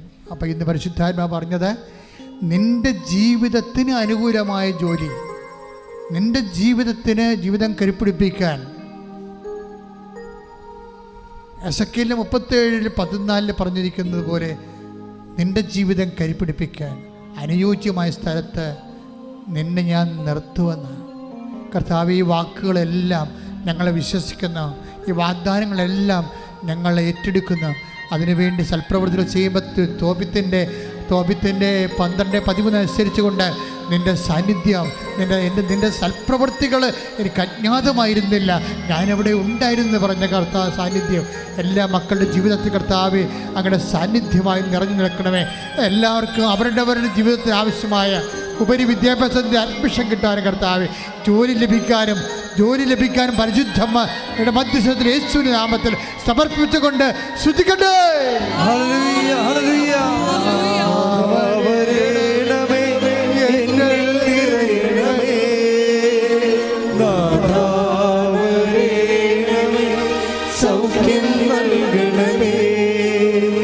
നാഥാ വരേണമേ, എന്നിൽ നിറയണമേ. നാഥാ വരേണമേ, സൗഖ്യം നൽകണമേ. നിൽക്കുക മക്കളെ. മൗനമായി എന്തെങ്കിലും വിഷയം അച്ഛൻ വിട്ടുപോയിട്ടുണ്ടെങ്കിൽ ഇപ്പോഴ് അമ്മ നിങ്ങൾക്ക് വേണ്ടി മധ്യസ്ഥം വയ്ക്കുന്ന സമയത്ത്, ദിവ്യകുമാരൻ്റെ മുന്നിലായിരിക്കുന്ന സമയത്ത് ഇപ്പോഴും ഓർക്കുക. അച്ഛൻ അത് പ്രാർത്ഥിച്ച പോലെ തന്നെ ഇപ്പം നിങ്ങൾക്കും പ്രാർത്ഥിച്ച ഈശോ നിങ്ങളെ സഹായിക്കുക.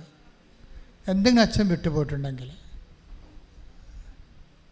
ഏതെങ്കിലും വിഷയം വിട്ടുപോയിട്ടുണ്ടെങ്കിൽ, നിങ്ങളുടെ ഏതെങ്കിലും വിഷയം വിട്ടുപോയിട്ടുണ്ടെങ്കിൽ ഇപ്പോൾ കണ്ണീരോടെ ഓർത്ത് മാതാവിൻ്റെ മധ്യസ്ഥ ഈശോയ്ക്ക് ഏൽപ്പിക്കുക.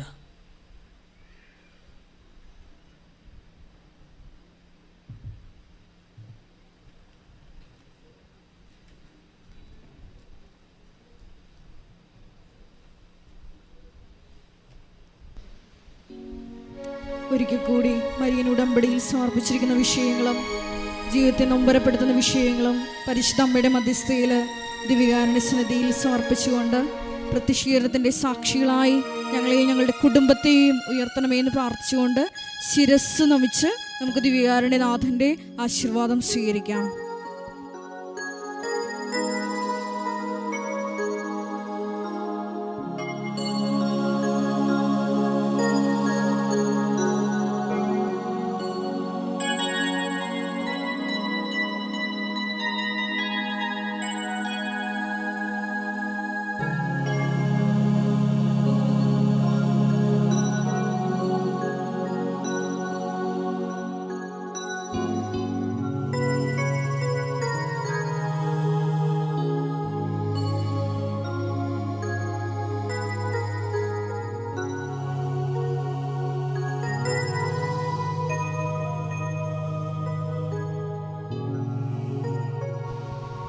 പരിശുദ്ധ പരമമാ ദിവ്യകാരുണ്യമേ, എന്നും അങ്ങേക്ക് ആരാധന. പരിശുദ്ധ പരമമാ ദിവ്യകാരുണ്യമേ, എന്നും അങ്ങേക്ക് ആരാധന. പരിശുദ്ധ പരമമാ ദിവ്യകാരുണ്യമേ,